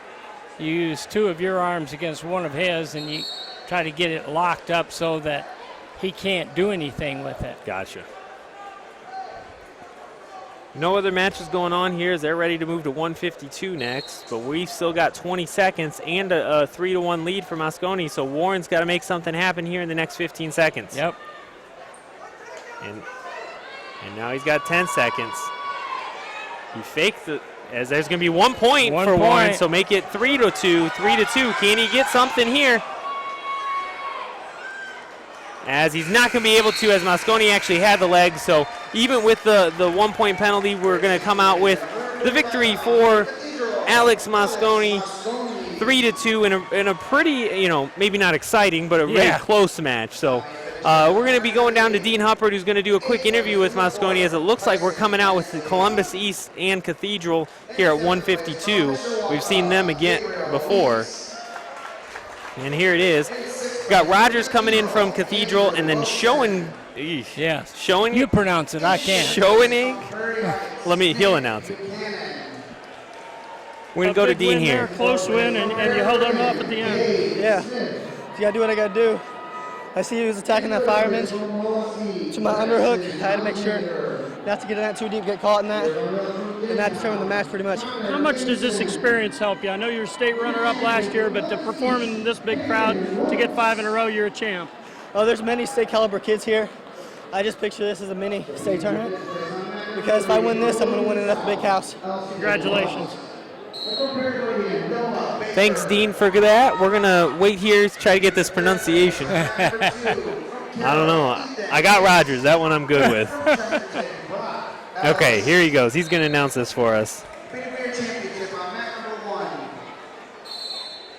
For Columbus East, number 7 ranked, Jake Shanegi. I was not even close. We've got it right on the screen there for you as Shanegi from Columbus East in the brown and the brown and the white and orange shorts. In the gold is Rogers. They called a little bit of an unsafe play there. It looked like he was sitting on him almost. And I was kind of surprised they stopped it that quick. But neither guy was really trying to do anything with it. So it was almost a stalemate at that point, yeah. So right now 0-0 as it looked like Rogers was coming from the first seed from Cathedral. He is undefeated on the season, and then Shanegi is also coming in from the second seed, but he's 14-3 on the year. So that could be a lot of different factors. You lose a couple here or there. You're playing. I think their first criteria is state finalists. Oh, okay. And then the second criteria, first criteria was state placers. Second criteria was state finalists. Gotcha. And what's the difference between placers and finalists? What is that difference? Placers are 1 through 8. Okay. And state finalists are just guys making it there. Who get there on Friday night. Gotcha. So apparently the kid from Columbus East got to the state finals or placed something. I don't know. Yeah. So we've had a lot of indie schools here, and that's not going to stop as we're going to be having Cathedral and Perry Meridian up next again. So in 160. So we're getting closer to two Mishawaka wrestlers are going to be wrestling in these finals. So we're getting closer to those. But right now we've got Rogers from Cathedral and Shanegi from Columbus East.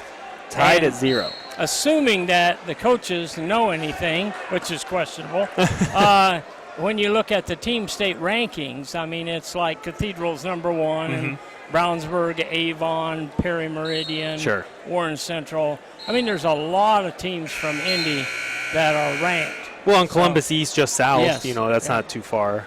But they look like they just gave a warning, actually, before that flip to Shanegi of Columbus East. So that's something to watch as Shanegi wins that toss and is going to start in the down position.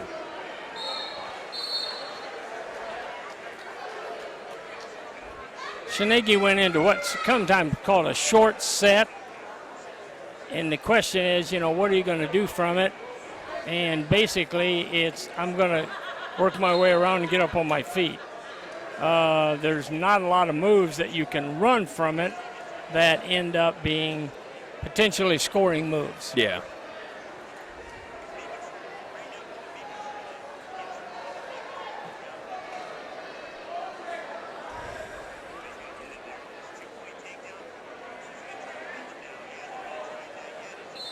Okay, I was looking at that and I was going, are you going to call a stalemate? I think you ought to call a stalemate. And they did. Nothing's going to happen there. So we are at 152, about halfway through our matches here today, as there's some pretty crazy match going over there for third place, as there's some flipping around and somebody's on their back now. And I heard a phone. Yeah, yep. A little more exciting than ours right now. Yeah. But we're at 0-0. Again, I want to thank Al Smith for coming here today. It's big help for us because we don't have, Drew is here. He helps us out. He knows he wrestles here at Mishawaka, so he helps us out. But we're working on our wrestling. We're getting better at it. But Al, definitely, you're helping us out a lot by coming in and doing this for us. So that's good.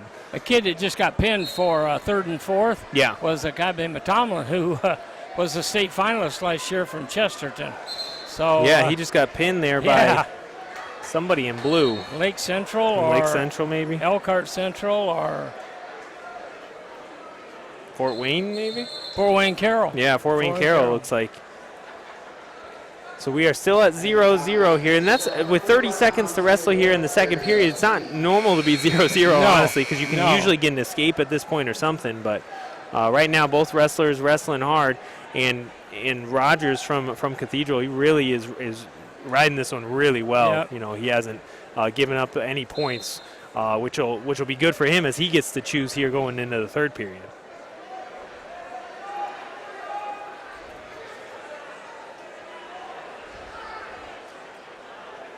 Still nothing happening here as we got 5 seconds in the second period.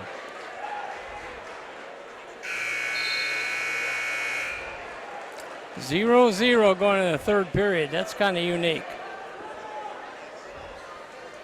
So here it is. We're going to start the third period. Rogers chooses to start in the down position. He's going to try to get at least a 1 point. I mean, 1 point right now will win it. So if he can get an escape out of this, that'll get him there as he's standing, and it's looking like he can get out of it. Oh, he's close. Oh, good job there by Shinegi to get that back leg and keep him down. As there's going to be 1 point there in favor of Rogers, as Rogers will get the 1 point escape. So it is 1-0 as we're going to have a headgear. Yep, he's going to get that back on. And we're going to restart here. 1-0, a minute 30 here in the third period. I haven't seen either guy, shooting low leg singles or high crotch single. There's the low leg single. Yep, and Shinegi got the leg, but now Rogers is over top of him, so it's going to be no points. I wouldn't be surprised if stalemate comes soon, unless Rogers can turn him. They are going to get the takedown. He got Shinegi's arms apart there, and that really helped him get the 2 point takedown. So 3-0, and now it's going to be really tough in a match that didn't have a lot of point scoring to be up 3-0. Looks like that might do it for you, especially with how good Rogers was on top. Yeah. 50 seconds here to wrestle in the third and final period. And we're going to have a stalemate go back. So we talked about that third place game. Fifth place is 9-2 here. That looks like that's going to be over here in just a second. So we'll be left with just the first place match. And Rogers is really trying to get that leg there. Yep. And he gets him down. Every time Shinegi's able to stand up, he's able to get him right back down, and Rogers is able to wrestle him to the ground. So under 30 seconds to wrestle here in this final of the 152-pound weight class.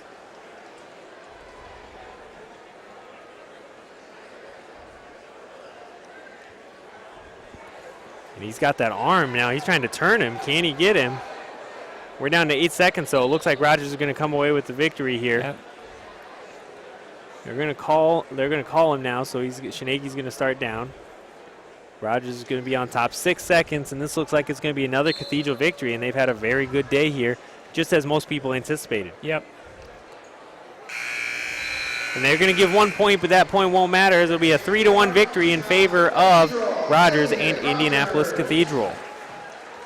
So not an exciting match, but effective for Cathedral. And Rogers. But we're going to head to 160. At 160, again, we're going to have Cathedral and Perry Meridian. So it'll be the first seed, Slavka from Indianapolis Cathedral, who's 12-2 on the season. And then the second seed is in this Brooks Davis from Perry Meridian, who is 15-4 on the season. So we'll see how they do. I'm going to get Dean in here quickly. When your friends and your teammates have your back and always support you no matter what you do. To win the Al Smith, some call it the midseason state championship. Got to be a great feather in your cap. Yeah, it's especially great. Especially since last year I didn't do so well, came 5th. But you also got to stay humble because anyone can grab it. It's anyone's match. So. All right, I want you to watch your teammate. Congratulations. Thank you. We're going to come back here as we said this is 160. We've got Silifke from Cathedral. We've got Davis from Perry Meridian. Silifke's wearing the gold with the shamrock on the back. In the white and blue with the vertical stripes is Perry Meridian's Davis. Davis was in the state finals last year. I don't know if he's a placer or not. Okay, but he made it down to that Friday. We're going to start over here. We're 20 seconds in right now. He just said returning state champion, Jordan Silifke. For Perry Meridian? No, for Cathedral. Cathedral, yeah. Okay. So when you can return state champions and state placers and state finalists like it looks like Cathedral has here, that's going to be a good sign for you moving forward. Yeah. 0-0 again, as we are just about a minute into our first place match at the 160-pound weight class. What's the difference between this match and then the 3rd and 5th place? Are they running at different times? 3rd and 5th go 1-2-2. Okay. So the first period is 1 minute shorter. Okay, so in the first place they go 2-2-2. Yeah. Gotcha. It's a learning process. We're getting better. I tell you, good luck. We came down to the first round of wrestling this morning. Yeah. And they have in the past always gone, all the semifinalists wrestle on mats 1, 2, and 3. Right. Today they didn't. They just kind of, wherever the semifinalists appeared, they put them there. They put them there, yeah. Everything else is consolation. Well, and that's match. what we said when we started. I was planning on getting here about 1:30. I'll have a couple hours to watch, get set up and stuff. And then Dean wanted to get him out of here. He wanted to get him home to watch Notre Dame. So he calls me up, hey, we're going to start at 1:30. I was like, okay, I better hurry up then. But we made it. The kids came in last second. Drew actually was just sitting right down here getting ready to watch because he's on the wrestling team. And he said, hey, do you need some help? We said, yeah. So the kids, the students have done a nice job. They're running all your cameras here. They're updating all the graphics on the screen. They're switching camera angles. So they got a lot of things. They're talking on headsets to each other. So it's quite the production we're putting on here. And we set up in 40 minutes. So, 40 minutes? Yeah, well, we were struggling there. The reason we're talking about this is right now it's 0-0 heading in the second period. Silifke's going to start down as not a very exciting first period. And you're talking about a returning state champ and probably a returning state finalist, placer. I don't know a placer. And pretty much it's like you go, no, you go, no, I'm going to wait. Yeah. And looks like we've got some Center Grove and Belmont over in 3rd place. It looks like a Lowell over in the 5th place as Silifke gets standing up here. Is that Goshen? Yeah. Goshen and Lowell? Yeah. I think. Yeah, it's definitely Lowell. I got that part. As we're going to be getting a point here. There it is. First point is going to go to Silifke on the escape, as now we're standing up with 1:30 to wrestle here in the second period.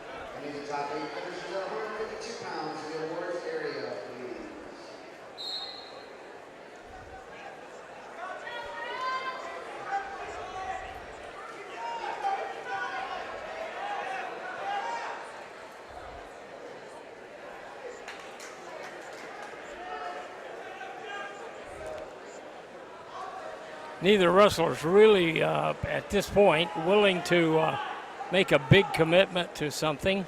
Yeah. Just kind of We're just waiting. Right. Almost like you wait for somebody else to make a mistake to do something that you can take advantage of, where you're playing defensive, you're wrestling defensively, and if somebody makes a move that you can get over top or underneath or something, then you can make that move. But yeah, neither of them are taking many chances at this point. And honestly, other than Seltzer, Cathedral, their wrestlers here in the finals have been doing that and winning. That's right. But Seltzer was taking a lot of chances. He was really going after it. Now you see Davis trying to pull down, but that wasn't working as he's going for it again. But nothing happened as we're down to 15 seconds. He goes for that leg, so now he makes that move, and you see Slavka trying to go over top, but nothing happened as we'll go down to 5 seconds.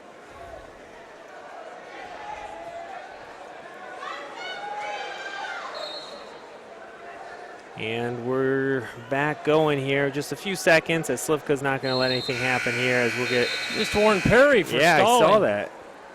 So we'll go to the third period. 1-0 is the score here. Thank everybody. Thank you for tuning in to the Mishawaka Network. We've rebranded this year to the Mishawaka Network. We're bringing you still a lot of live sports stuff, football, basketball. Football season was fun for us, making it to semi-state.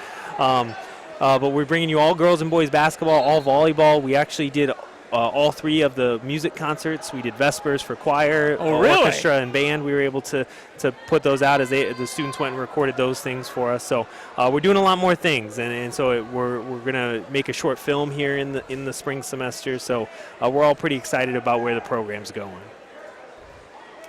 I tell you what, it's pretty eye-opening for all of us older guys who... You're not old, Al. I come up and watch like 1 or 2 boys basketball, girls basketball. Whoa. Yeah, Silifke went for it, and it looked like Davis almost was able to turn him, and can he get those points? He does, as Davis will score 2 and make it 2-1. And Silifke is going to have to come back here as the first big move of the game pays off for Davis. Yeah. Still only down 1, Silifke with a minute left, so plenty of time here to make a move and come back from a 1-point deficit.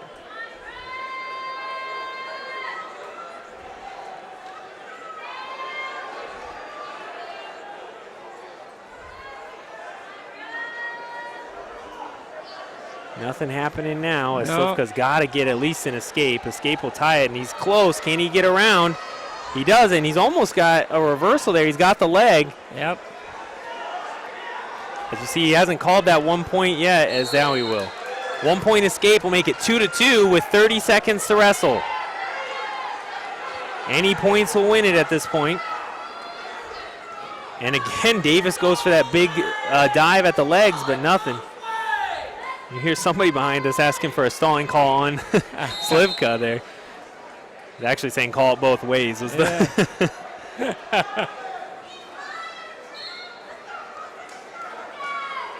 We're down to 10 seconds. Can either wrestler get a takedown here in the last few seconds?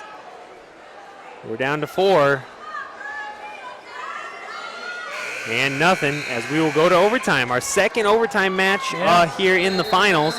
As we got the third place match coming on to our mat here. They're coming over and challenging, I guess. Okay, this is a 1 minute period. Yep. If anybody scores here, it's over. Well, another one was a little controversial as the last overtime match. It looked like the one wrestler was getting 2, but then got reversed and gave him 3. So we'll see if this one ends up that way. This one is not nearly as action-packed, so we'll see what they can do from here. Davis and Slavka, neither of them making moves as they get back together. 2-2 is the score. As Slavka goes for the legs, and what a great recovery there by Davis to not let him get him. As Davis now goes for the legs, and Slavka sprawls out a little bit. Can he get that arm off of his leg? He's trying to. Well, they're right over on the out of bounds line, too. And they're going to go out of bounds 10 seconds. So after this, we'll go to a 30-second period if nobody scores.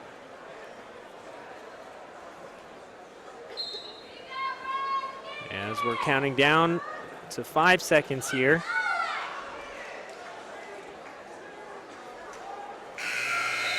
Slavka tried to jump, it looked Yeah. like, over that. But we're going to the 32nd, fifth period here of overtime. As he's going to defer, as it'll look like Davis will defer to Silifke, and Slivka's going to start in the down position. Now, they will go the next 30 seconds, even if Yep. one of them scores here. And then they got to go again. Yeah, and that last one is, if I ride you, I win. If you score, you win. Gotcha. Silifke turns around. Can he get the reversal? As Davis still's got a good grip on that leg. Silifke's trying to reach out and grab that other leg, but can't. We're down to 12 seconds. No points yet.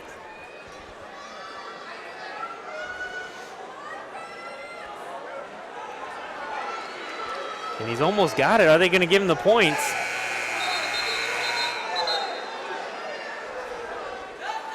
He's going to give him the 1 point escape. He's not going to give him the 2 point reversal, as they're going to say Davis still had the leg. So 1 point escape is going to make it 3-2 in favor of Silifke. So 3-2. He almost had that reversal, but Davis did a good job of holding on there. Now, Davis has to score one Right. in order to take it into the next period. So they got to put 30 seconds. They're still working on it. Yeah. So if he scores the one, we go into the next period. What happens in the next period? Whoever scored first, I can't remember who did. I think. In the whole match? Yeah. Okay. Will have his choice. Okay, because Silifke scored first on the escape to make it 1-0. Okay, then he gets his Okay. choice, top or bottom. Gotcha. If he chooses bottom and he scores, he wins. If he chooses bottom and he does not score, the other guy wins. Gotcha. So Silifke is trying to keep Davis down as he's up off of his feet almost, it looks like. And we're going to stop it here, and we're going to start over. 15 seconds. Now, I don't think Silifke's gotten a warning yet. I think Davis has. Davis, so I thought, got a 15 warning. seconds will be hard to get 2 warnings in 15 seconds. We're going to have a false start, it looks like. What does the C mean there? Caution. Okay. If you get 2 cautions, the third caution costs you a point. Gotcha. So you got to make sure you're on it here. Yeah. As he is. We're down to 12 seconds. We are in overtime. Can he get up? It's down to 5 seconds. Davis has got to get out, but Silifke flings around as no points are going to be scored, and Silifke is going to come away with the victory, and some really nice sportsmanship there at the end in a really tight match. As both of them kind of high-five, help each other up. A nice hug there, as it will be Silifke from Indianapolis Cathedral with the victory. We will head from 160 to 170.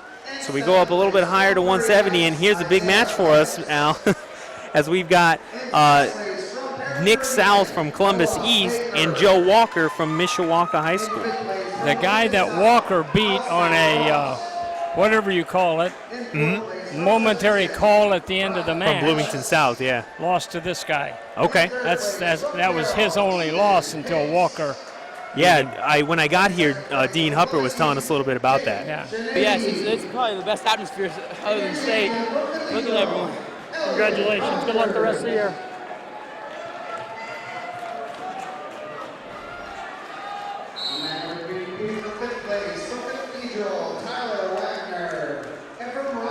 Okay, we're back here, Al. We've got Joe Walker from Mishawaka, so it might get a little loud back here, and Nick South from Columbus East. If this guy tries anything, it'll be a single leg high crotch, and he'll come off of it and try to run a fireman's carry. So Walker in the red. He's got that big knee brace on. Nick South in the brown and white. You see Nick South's got what looks like to me very good footwork there. Yeah. I mean, the way he's moving his feet like that. Joe Walker likes to use his power and strength. Yep. So kind of differing styles a little bit. And Walker goes to the legs, but he's out of bounds. So that'll be back to the center.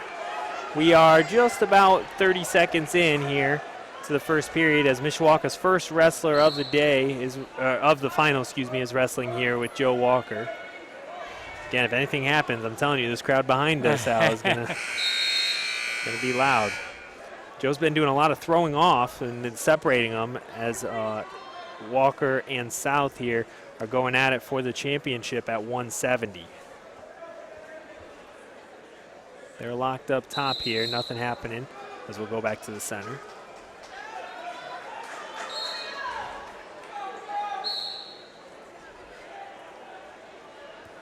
Nick South is defending state champion, I believe is what they said. Oh, wow.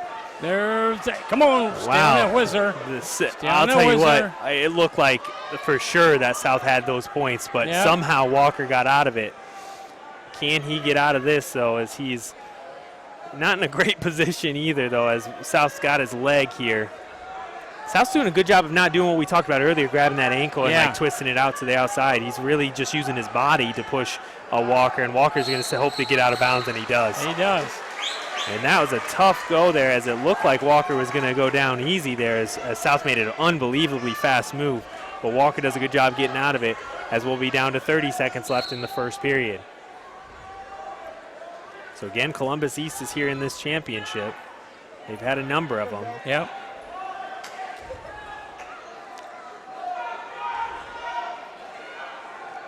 Nothing happening here. 15 seconds to wrestle.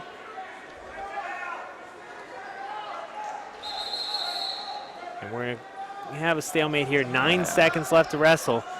And really the only move so far that has been close has been Nick South trying to get that takedown. Yep. But fireman's carry. Yeah, but he just missed. I mean, it was so close, as we'll head to the second period as the flip goes to Joe Walker of Mishawaka, as he's going to say, I'm going to start down. He's not going to defer. He's going to start down, as South will be on top.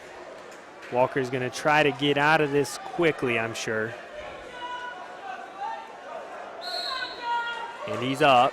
Joe Walker's got such a good base there. Hit again. Even though he went down there, is only for a moment. As there's Nick South, I mean, Nick South, he flung his leg way out there. Walker had no chance of grabbing that, as South's got him back down. And now South's turning him, but Walker gets back. So no points still. As Walker's arm's in a really bad position there, and there it is. Called potentially dangerous, sir. I mean, I don't know. I mean, you know better, but the hand goes up high on the shoulder. They have a tendency to stop it. Yeah, and it looked high from here. If they keep it straight across the back, they just kind of let it go. So we are down to 1:30 to wrestle in the second period.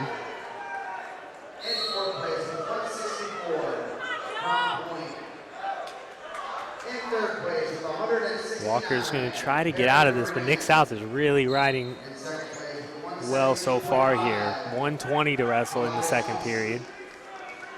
229 in first place, Indianapolis Cathedral. Just announced team scores, and in first place is no surprise. It's Indianapolis Cathedral.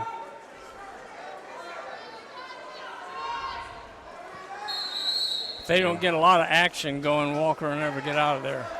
Yeah, so right now it's 1:02 left in the second period. Walker's still down, hasn't scored. My guess is that he's going to really want to score in this period, because Nick South being a state champion makes me think he will probably score some, at least one in that final period, as Walker almost gets out. Can he get out of the grasp here? Oh, he almost got that leg. He gets flipped over, but Walker flips over. Oh, man. Didn't get it. He almost did. I mean, there was some rolling and tumbling, but he couldn't quite get there. So still 0-0, but still 47 seconds. That's time. Walker's kind of limping a little bit now. Once he got the action going, I think he has a chance to score. But and you were right. Yeah, you came in saying he needs to get some movement there. He's sprawled out there. 40 seconds. Right now it's not looking good for Joe Walker. We're down to 30 seconds.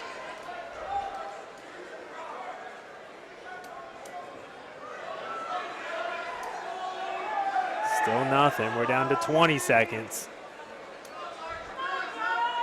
He's got that wing in. He's got to get that wing out.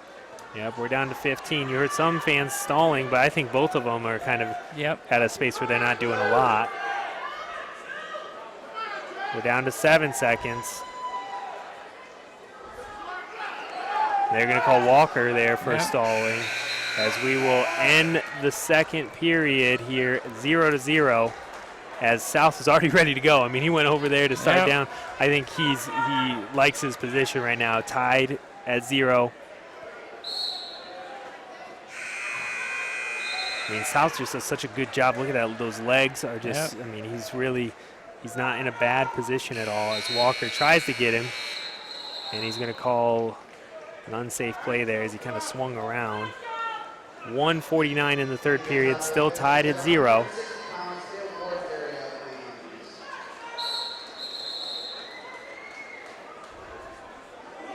It's going to be a caution.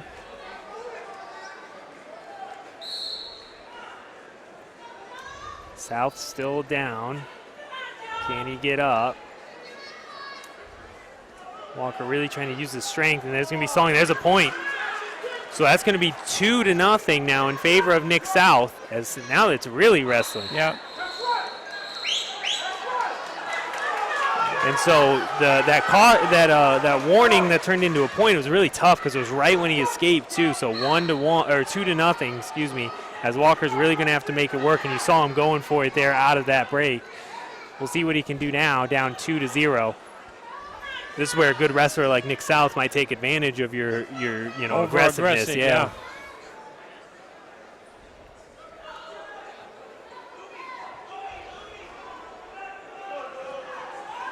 So 2-0 as we'll go back to the middle. And I mean, that limp, I don't know, the injury status, but that limp really doesn't look good for him. It's just a, whatever you call it, stretched. Oh, he looked like he could have got around him, but South took a step back there. Now South's trying to take that leg out as Joe Walker's going to take a step back. He's got 45 seconds. He's got to get a takedown here, down 2-0.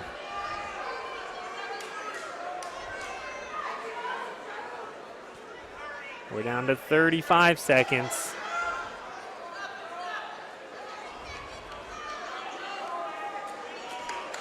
He tried to go down under, but South does a good job of fending him off. We're down to 25 seconds.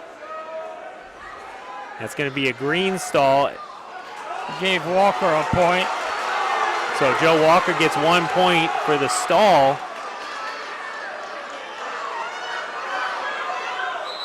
And now we're out of bounds. We're going to start back here, 7 seconds.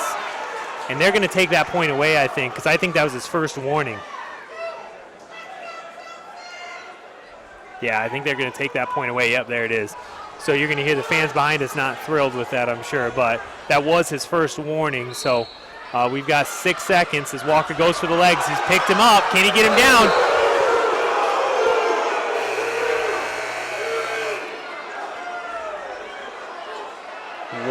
So they're going to call a stall and not a takedown. But now the clock kept running. So they're going to say 2-1.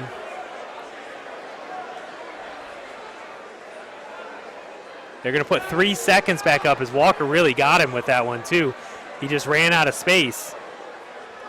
And Coach Steve Sandiford thought he could get those points, but he's not going to. 3 seconds as Walker's got to go for it again. And Nick South fends him off, and that's going to end it 2-1 as Joe Walker took a defending state champion, a very good wrestler, Nick South, who's undefeated on the season, to the brink there, but couldn't quite pull it out. He's doing a little taunting there. As we will head to the next match here.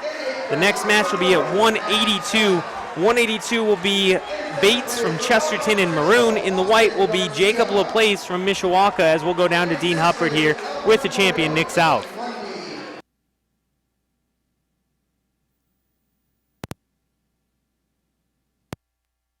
I mean, I was ready for anything. I was ready for it to go in overtime because he was, in the second period, he was tired. To get a win here in this environment against the hometown kid, I mean, this is a feather in your cap. You stay undefeated. Yeah, I mean, I'm happy, but I want to turn that match into a major. I think I can. So I'm going to go back home, get to work, try to put on some size, and just keep grinding. Hey, good luck the rest of the year. Great job. So that was Dean Huppert there with your champion, Nick South, at 170. You heard him there. He's pretty confident. He thinks he can turn that into a major down at a state tournament or something. So we're going to have another caveman here. Your last one in the championships, Jacob LaPlace, again in the white. In the maroon is Bates from Chesterton. I'm trying to find Bates on here.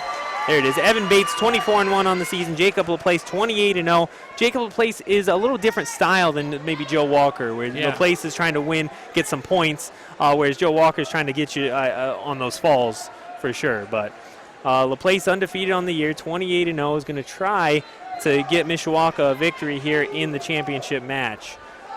He's got both legs, but we're heading towards that bench. Ooh. Saw the photographer down there trying to save him from hitting the table, but we are 30 seconds in. No points have been scored.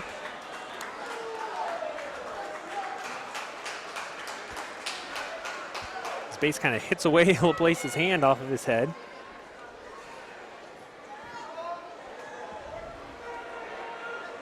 As Bates will get the leg. Can he get the points now? Almost, and he will. Yep. There's going to be 2 points for Bates, as Bates will take the 2-0 lead over Laplace. Like you said, a good shot, but really a good job regrouping, because Laplace had gotten out of it a little bit, got the other leg, but Bates was able to get it back and get the 2 points.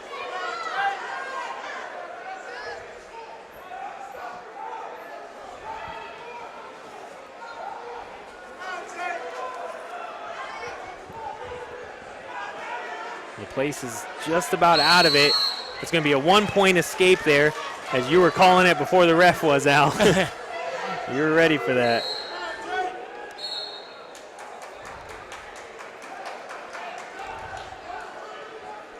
Laplace is really, he's like what Joe Walker. He's really, really good in a scramble situation.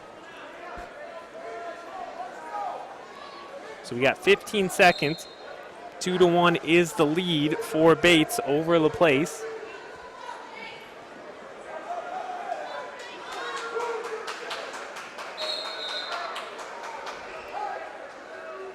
And the countdown is on, and that'll end the first period, as here comes the flip. 2-1 is the score. Bates from Chesterton again in your maroon. Jacob Laplace from Mishawaka in your white. Laplace will start down here, try to get the 1 point, tie it up. He's probably going to want to get some more points, though, heading into that last period. I think so.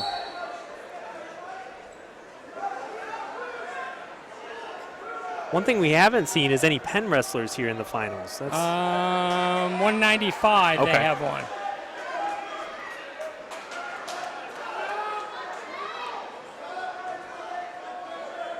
Laplace is standing now. Can he get out?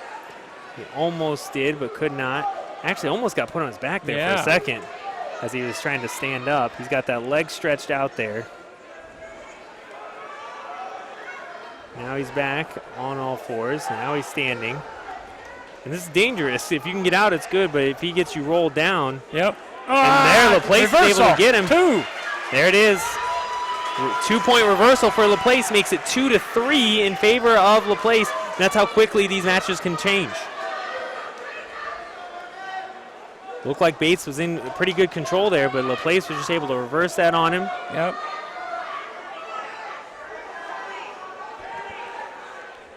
And that's going to be a 1 point escape to tie it at 3. We're going to start back after both were out of bounds. We're going to start back in the middle. I'll tell you, Laplace has such great endurance, right? Yeah. He can really wrestle the whole, in this case, 6 minutes. So we'll see how that is, see how Bates does with that here as we have 45 seconds left in the second period. Tied at 3. Takedowns are going to be at a premium. Got it. That's 2. And that's going to be a 2 point takedown for Jacob Laplace, making it 5-3. We are down to 20 seconds. 23 seconds to wrestle in the second period. That's a big takedown here late in the second period. You see some of the fans starting to clear out as some teams are finished. Yeah.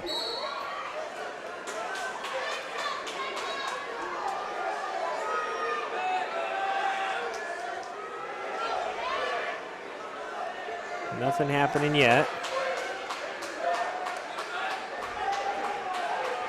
We're down to 6 seconds. So you saw Laplace look at the clock here. He's want to make sure that he doesn't give up those cheap points here. I thought he had a chance almost had it. Yeah, you saw Bates turn all the way around, you know, and he almost got out of it but could not. So a good 2-point lead here for Laplace as Bates will start down.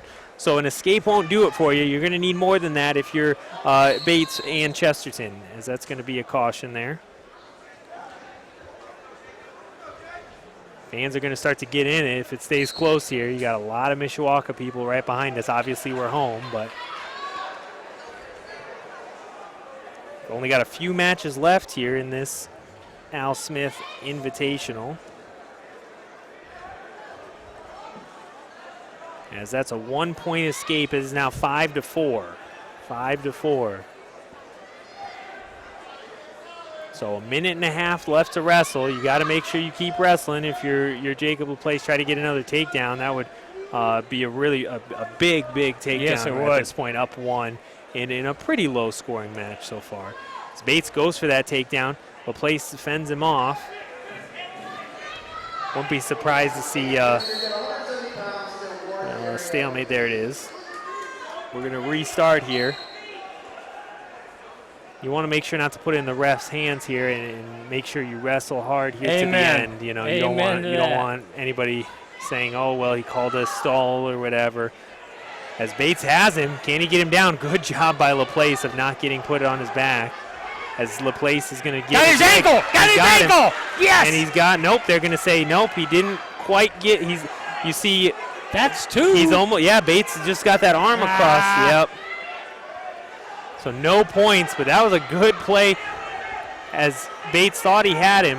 Laplace doing the splits down there. As we're going to do stalemate. That's probably good for Laplace right now because he was doing the splits. He wasn't in a great position. Like you were saying there, it looked like he was going to get the 2 points, but but Bates just had his arm around his leg there as we got 30 seconds to wrestle here, 5-4 in favor of Jacob Laplace and the Cavemen. It would be huge for the Cavemen team and morale to get kind of a victory here. Walker couldn't get it out. We're down to 20 seconds.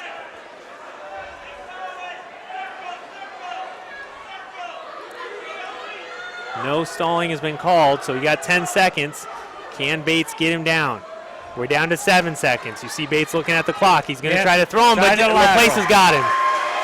2 points for Laplace, and that's going to do it as the Cavemen will get their first victory of the day as Jacob Laplace wins at 182, and we'll have an interview here with Jacob Laplace and Dean Huppert as a big victory there in a really hard-fought match. Both wrestlers wrestled very tough. As it will be a victory for the Mishawaka Cavemen. We're going to be moving on here to 195 as Penn Rockney Hurley is out there and Lane from Perry Meridian. So Dean's getting Laplace there as he gets some water. He's going to go just right across the mat, not care that there's one ready to start here. And we're going to get that quick interview here with Dean Hopper. Well, how about that? 3rd place last year. You turn it into a championship this year. You got to be proud.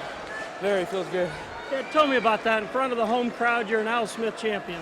A little bit of pressure, but this kid right here like has tremendous confidence. This one, you knew it was going to be tough. You came in, had a great record, but you've been undefeated all year, and here you stay tough. Yeah, it feels really good. Just when you think about things to come, I know Joe had a great one. You had a great run, a great experience for this week. Yeah.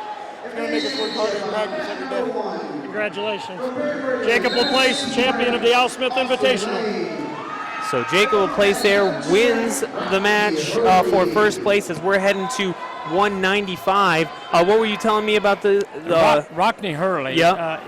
He has as much confidence in himself as any kid I think I've witnessed in the last 10, 15 years. Yeah, well, he's going against Austin Lane, who's 19-1 on the year. Rockney Hurley's 15-0. I remember, I think it was maybe a sectional or an NIC last year where he was, I think it was Rockney, he was facing Garrett Sandiford from Mishawaka. Sandiford got out to a big lead, and then Hurley just really took him. Yep. And that was kind of it was a big swing in the match, but it was a really impressive thing to see from Rockney here as he's taken on Austin Lane from Perry Meridian. So Rockney Hurley in the gold with the white vertical stripes. In the kind of blue, I don't even know what that is. It says Disney on it. So is Austin Lane from Perry Meridian. As we are in 195. We've only got 2 more matches left, it looks like, at 220 and then your 285. So we'll see what happens here as Penn has their first finalist. 30 seconds to wrestle here in the final period, or excuse me, in the first period.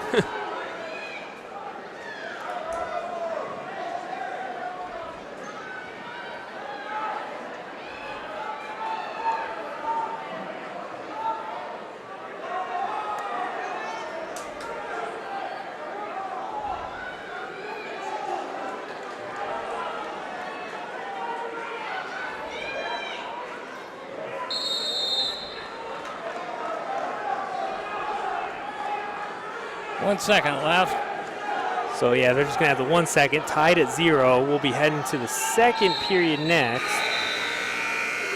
as that'll end it. So we'll be heading second period, as it'll be Hurley's choice. He's going to start down here in the second period, as Lane will be on top.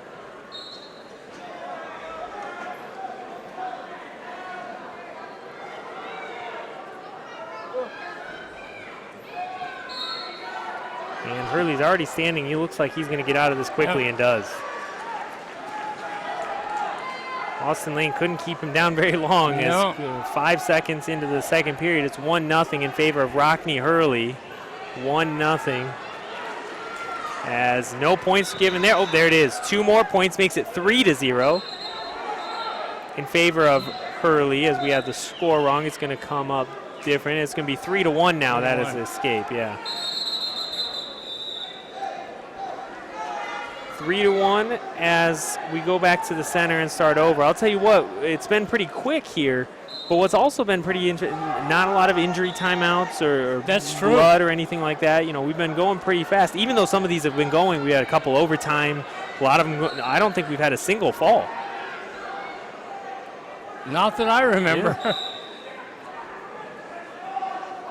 So 3-1 right now in favor of Rockne Hurley. Probably the most, biggest mismatch was probably, I don't know, maybe Seltzer and Brooks, yeah. Or Brooks against Connor, and Yeah. Connor's a Right, awesome right, wrestler. right. But Brooks is just, geez. yeah, from Columbus East, yeah. So not a lot happening here. 53 seconds left to wrestle.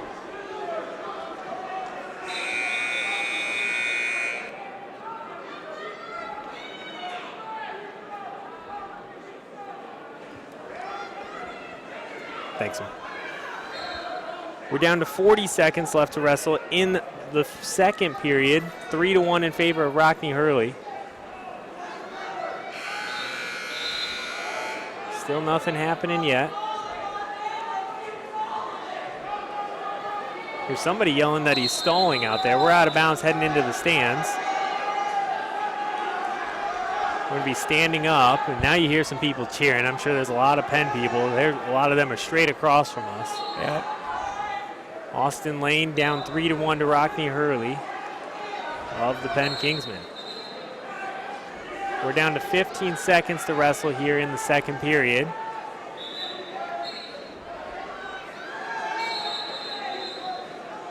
We're under 10. Lane goes for the fake there, but it doesn't go for it as we're going to end this period. It looks like 3-1, Rockne Hurley in the lead. It looks like Austin Lane will have the choice here, though. So he's going to start down, which is probably what he wants, try to get an easy point. Hurley's going to cut him loose, I think. Well, Penn runs around front and gets a front headlock sometimes. Yeah, so yeah, he does the diamond. Oh boy, we're going to start that over as we had the third place match coming over to us here. Everybody's okay, it looks like, though. Top 8 finishers and 182 ounces to the awards area clean. And he is going to let him go, so it's going to be 3-2 in favor of Rockne Hurley there. We've got 1:50 left to wrestle. Crown Point is in fourth place. Perry Meridian's in third place. Oh, Hurley! Okay. Columbus East in second, and then Indianapolis Cathedral in first. So those are your top four: Crown Point, Perry Meridian, Columbus East, and Indianapolis Cathedral. As right now, the Penn Kingsmen are trying to get on the winner's podium over there in the 195-pound weight class. Penn's got another heavyweight, right? It looks like they're getting warmed up over there. Championship, yeah.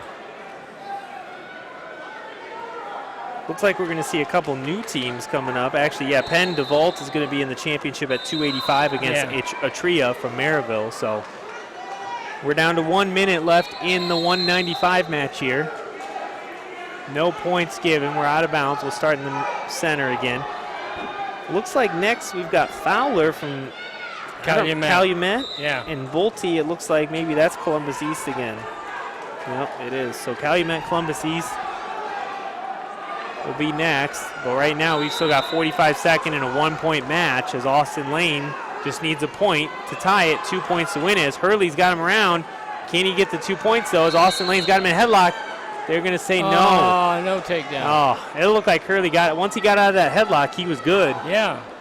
But they're going to stay out of bounds. And this third place match keeps coming over to us. We are back here with 34 seconds left to wrestle. Austin Lane needs something here and needs it quickly. He goes for it. Hurley doesn't let him. We're down to 20 seconds.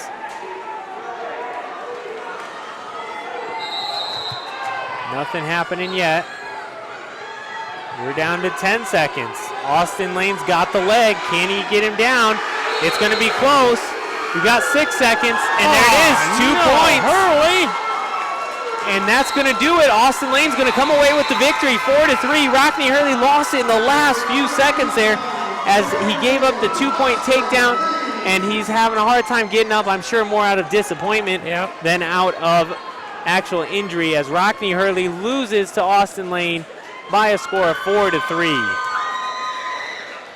Our next match will be coming up. Oh, and Austin Lane's not feeling well, as we'll get to Dean Huppert here in just a second.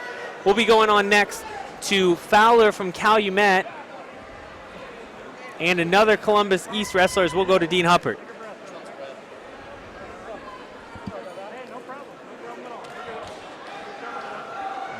Well, just tell me about that. I know you're exhausted, but what a move there at the end. I was just sitting there thinking my coaches, all the hard work they do for us. I couldn't give up on them. I wasn't going to let a short one go. In front of this crowd, a pretty amazing atmosphere. They call it the mid-season state championship. The intensity was certainly there. Oh, yes, it was. It was a beautiful, beautiful tournament. I loved it. I loved what it stood for Al Smith. I just loved all the hard work that goes into this tournament. I know you're out of breath. Congratulations. Thank you. Catch a breather, and you're going to go up on the podium and get that medal. What a day. Thank you very much. So thanks to Dean there. Shout out to Al Smith. What about that? Yeah. He's a good guy. Got to be a good guy. Yeah. We're getting ready here as we will have Calumet in the first championship, I think, of the day so far. Yep. As Calumet will be taking on Columbus East, and definitely not Columbus East first championship of the day. Yeah. They've been in a lot of them, and they've won a few of them. So a good day for Columbus East. Good day for Indianapolis Cathedral, obviously in first place, probably going to win the whole thing. Really a good day for Mishawaka High School. It's a nice thing to come in. It really they was. put on a nice tournament. And we're able to, with my students, you came out and helped me out here today. We're able to put on a pretty good broadcast. It looks nice. You got some good score graphics on here. We got to shout out Mishawaka Network. Got 2 camera angles. We're waiting on something right now. I'm not sure what. Third place match hadn't finished. Oh, okay. Now you see, this is why they pay you the big bucks, Al. Yeah, you're right. So this third place match still 1-1. No points yet, as Wawasee looks like they're going to get the 2 points. Nope, he still got an arm there. There it is. That's the 2 points and the victory, it looks like, for Wawasee in the third place match over Bloomington South.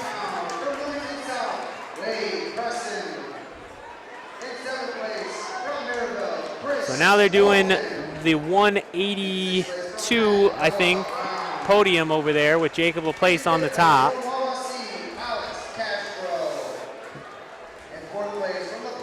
Here we've got Fowler from Calumet and Bolte from Columbus East getting ready to take on the 220-pound weight class here.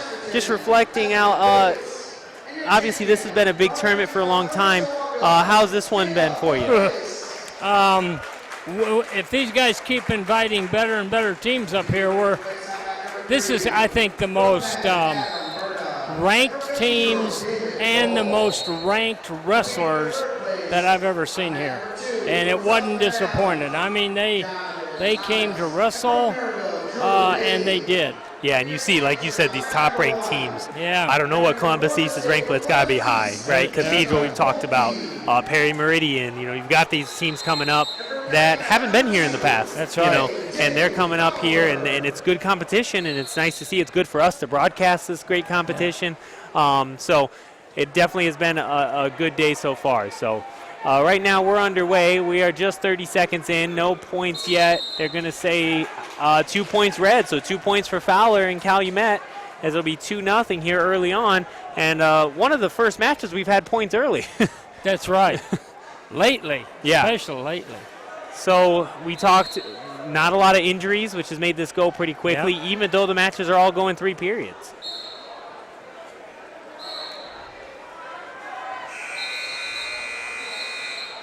And right now it's 2-0, as that's going to be escape, 1 point green, so 1 point for Bolte, making it 2-1 as he gets out of that just before he goes out of bounds.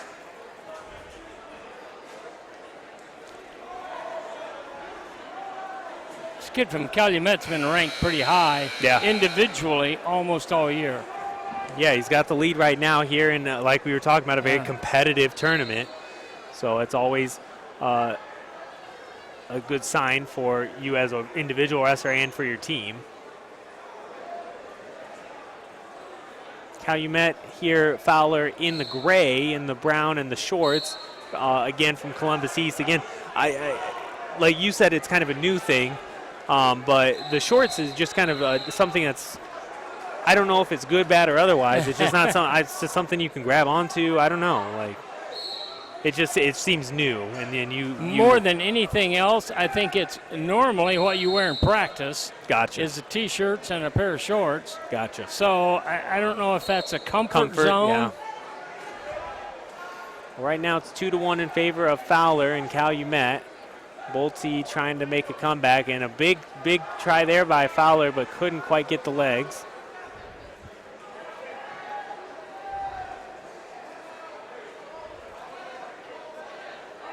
After the quick 2 points, really nothing happening, but now Bolte thought he had it. Can he get him down? He threw him around, no points. Bolte kind of threw him around there a little bit, but didn't score any points. Fowler does okay in a scramble. I just kind of assumed he was a takedown and a pin guy, power guy. But that was a scramble for sure, as that flip will go to Columbus East Bolte, as he's going to start in the down position here.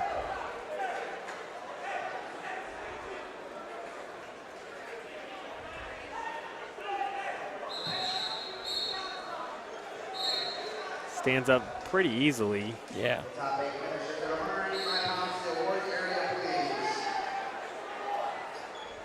That power there as he threw him back down, but quickly gets out of it. Becomes 2-2 with that escape. So 2-2 here in the second period.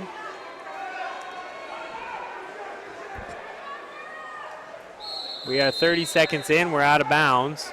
We're ready to go back to the center.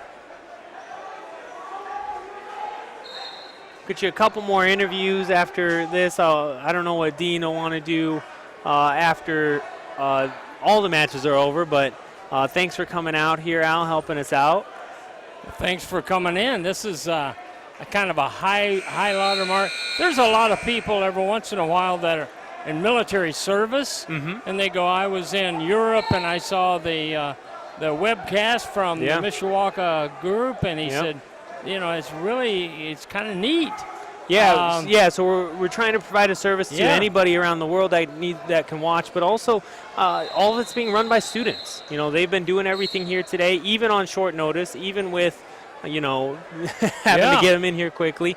They all showed up, and we're able to put together something nice, and we're going to get out of here close to in time to watch most of the Notre Dame game. It's almost about to start now, so. We are down to 45 seconds here. There's that 2-on-1 tie, you know, that I told you. On there, He let it go and went for the leg. They're going to stay out of bounds here as we'll go back to the center with 35 seconds to wrestle. We're tied at 2 so far.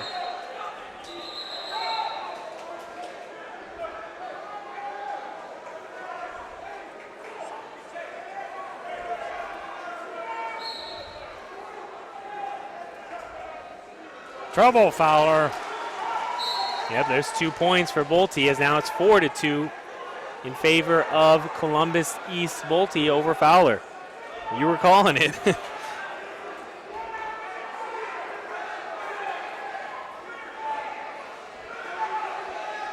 We're down to 2 seconds as he can't quite escape. If he could have got that escape, that would have been the extra 1 point, which could have helped him going in the third period. But Fowler's going to start down here, down by 2, 4-2.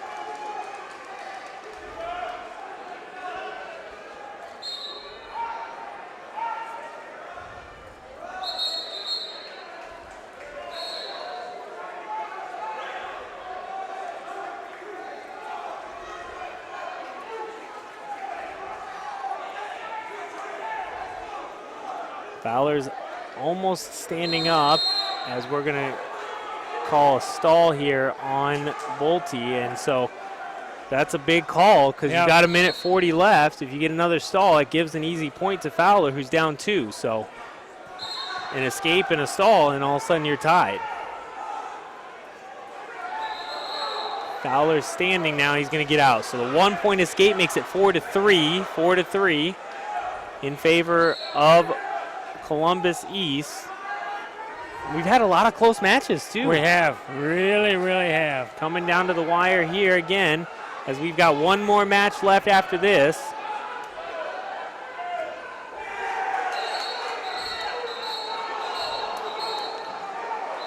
I haven't seen Fowler really hit lately. We're down to a minute left, as Fowler's got to get at least a point.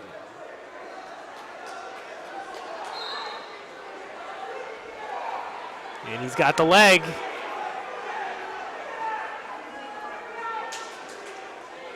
Bolte's doing a good job of staying up.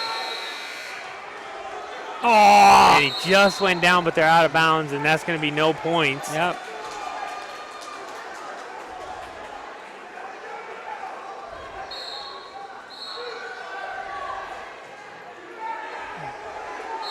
We're down to 40 seconds.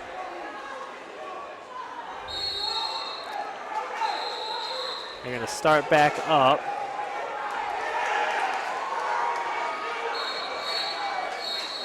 You hear some cheering over in third place. John Adams just took the lead with 6 seconds left to get there to go up for third. So 25 seconds. Fowler's got to make a move here soon. He's got a pressure, and he's getting caught in that 2-on-1. Yeah. It's just. We're down to 10 seconds left. He's got to do something here in the third and final period. He gets out, but he's got 6 seconds. He's got to make a move, and it's got to be now. He goes for the legs. He's not going to get it. And that'll do it as Fowler, you see him fall down. Columbus East, Jacob Bolte will get the win as Columbus East again with a victory. As we will head to our final match of the tournament, and that match will be at 285. That'll be Atria of Maryville against the Vault of Penn. The Vault seems to be, let's see, I'm trying to find him on here. He was seated like second or third, so he should be down at the bottom. Oh, he is. Yeah, he is seated third at 22-0. He beat Muncie from Carroll, who was seeded second, 2-1. 2-1. So that was a close He one. had to lead 1 point with, I don't know, 40 seconds to go in that match. Anthony Atria of Maryville is their first seed, but he is only 4-0 on the year. Yeah. So it must have been not wrestling early in the season, but Yeah. he's back. So we are at 285. We are ready to go here. In 7th place with 138, Wawasee. In 6th place with 155.5. Score tied 4-4. Actually, somehow this third place match, I thought they won that, but maybe that was only the second period. Because now it says they're in the third, or maybe it's overtime. It's 6-6. That's what we're waiting on right now. The other match down here is 4-4. Oh, okay, so both are still Both going of them on. are still going. It looks like Maryville's going to get the 2-point takedown over here in the third place. And that's it, I think. Nope. Yeah, he's got to be down. There he is. I was trying to figure out what was happening.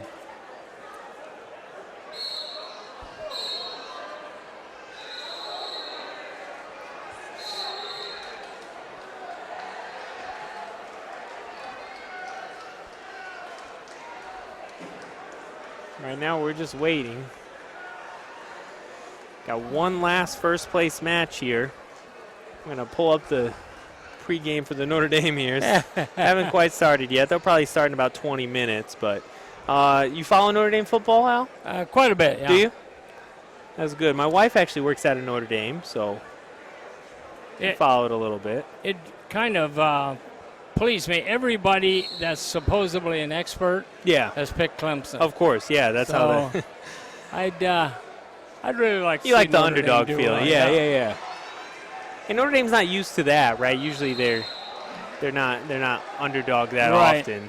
But they played a tough schedule this year. They did. They went undefeated, so they're going to see how they do against a team like Clemson.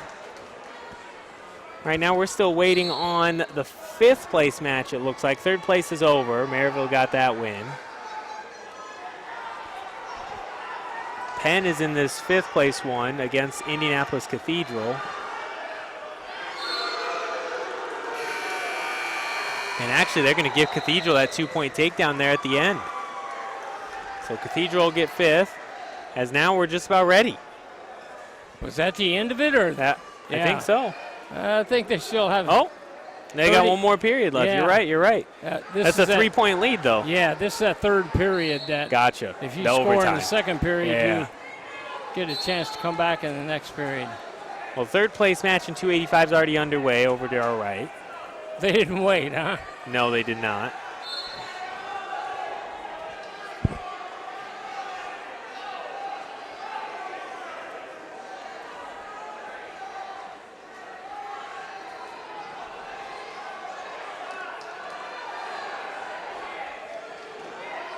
Cathedral's got a takedown or a reversal. Yeah, and so that's 9-4. Yeah. So obviously a good overtime there for Indianapolis Cathedral as we're going to get ready to go here. Let's do it. Our last match of the afternoon will be here right in front of you. Atria from Maryville and DeVault from Penn. Got Jimtown and Lowell over in fifth place. Looks like we got Carroll and Calumet, maybe? Nope. Carroll and Elkhart Central, maybe. There's a bunch of C's and lightning bolts, so. Oh, Lake Central, excuse me. Lake Central, okay. Yeah. So in front of us here, we're going to get underway here with Maryville, Atria from Maryville, and DeVault from Penn as we're underway in our very final match of the day.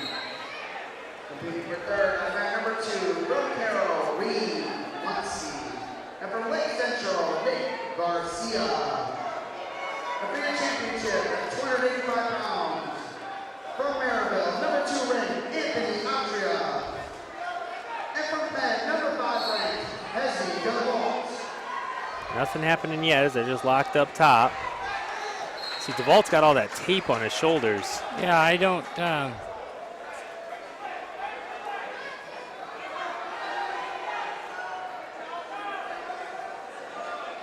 Maryville's always been good in these upper weight classes. They have. They've had an awesome heavyweight or 220 for I don't know how long. We got some good wrestling coming up. I told you, I think they got Elkhart Central on the 12th. Yes. That'll be here. We'll be bringing you that. It'll probably be a senior night would be my guess. Not a lot of seniors, though, for the Cavemen. No. Pretty young team. Yeah, and then I know we've got the NIC wrestling tournament. That's a zoo. Well, we've got the NIC wrestling tournament is the same day as the NIC girls swim tournament it is? here. So I don't know how we're going to do that because I've got to run that. So we're going to have a lot of stuff going on. And then we'll also have wrestling sectionals later on, too. So okay. there's a lot going on here. I'm going to be here the next 5 Saturdays. So still no points scored. Our next broadcast will actually be next Wednesday, I believe, with basketball, girls basketball, I think. They have some big tournament going on this weekend, don't they? They do, yeah. And then we actually have boys basketball next Saturday. So a week from today, we'll be here for boys basketball as the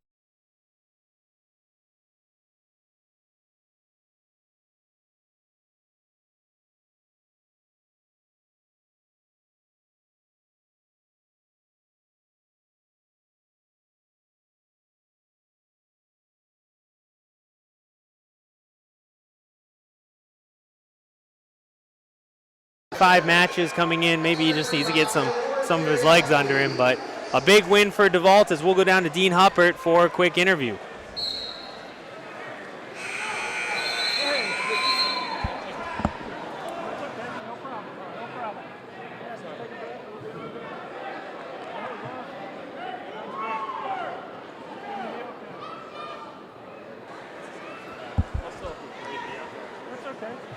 Well, congratulations. What an amazing job. You come through with the only pin of the championship round. And for a kid from Penn, just right down the street, it must be a thrill to win the Al Smith Invitational. It is, honestly. I thank coach, his team, all that. They've all helped me through this. Hey, amazing supporters. I just saw your reaction with the coach, and for you to go over there to give him that hug, I know this isn't the state finals yet, but this is the mid-season. It gets about as big as it can get right here in the middle of the year. Yeah, it means the world, honestly, to see my hard work from off-season paying off.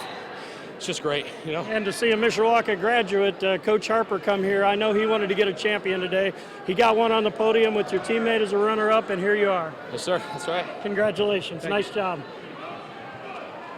Got the it's called a Gregarian Award, the most falls in the championship bracket in the least amount of time. Who you think that was? Well, I was just wondering if Penn's heavyweight got it. Well, I don't know. I mean, Atria, who just had all falls leading up to this, and so but then you're right, DeVault had 4 leading up to this final match, so he had 3, so both of them ended up with 4. But I'll tell you what, Atria had some quick times, 26 seconds, a minute 50. So I don't know, that's a tough go, but a really nice broadcast here tonight. Yeah. Any last takeaways from the tournament here, Al? Just the fact that I've seen more, and I'm getting old and decrepit. Oh, no, you're not. The most great matches I've ever seen in this tournament occurred Thursday and Friday. Yeah, it's been that's what Dean told me coming in. He said, and you were at a lot of them. Yeah. Said a lot of really good matches. He said that one with Joe Walker in the semifinals was unbelievable. Good matches, but again, good teams, right? Like, you can't get here without some of these great teams coming up here and really fighting hard, you know. Teams like Cathedral, teams like Columbus East, teams that we don't see a lot up here. You mentioned Jonathan Thomas over here. Mm-hmm. He had an unbelievable match against the Merrillville kid over in the other gym, and the Merrillville kid beat him. Today, Joe Thomas came back, and I think he beat the Merrillville kid, and they ended up there. Hurley of Penn was down 6-2 with less than 30 seconds to go, and he pulled it out, 7-6. I mean, and then Hurley comes in here, winning till the last second, loses on that last takedown, you know. So a fun day, really pretty. I mean, it was a really nice, clean day. You know, there weren't a lot of penalties here in these finals. There weren't a lot of, warnings other than the stalling stuff, It was really, really nice. There weren't the falls, so you see them battle hard, over and over again. So a really nice day. Well, thanks a lot for coming out, Al. We've had a really nice time with you. We always enjoy our time. I love going out to football games and just seeing you. I know you don't like to get all the recognition and all the praise, but you sit in the stands. It's always fun to talk to you. The go in there, football season was something It was, special. yeah. So we're hoping the wrestling season can go on here and be special for a number of our wrestlers, if not the team, and see how they do heading out. Mishawaka ends up with a second place as Joe Walker really fought hard against South, who's an unbelievable wrestler. He really did. And then Jacob LaPlace got the win and got the caveman on the podium, and Penn got on the podium here in the last one. So a really nice day overall as we get ready to go home. Notre Dame's just getting ready to start. You got to go home and watch it, right? All right. Well, thanks a lot, Al, for coming out.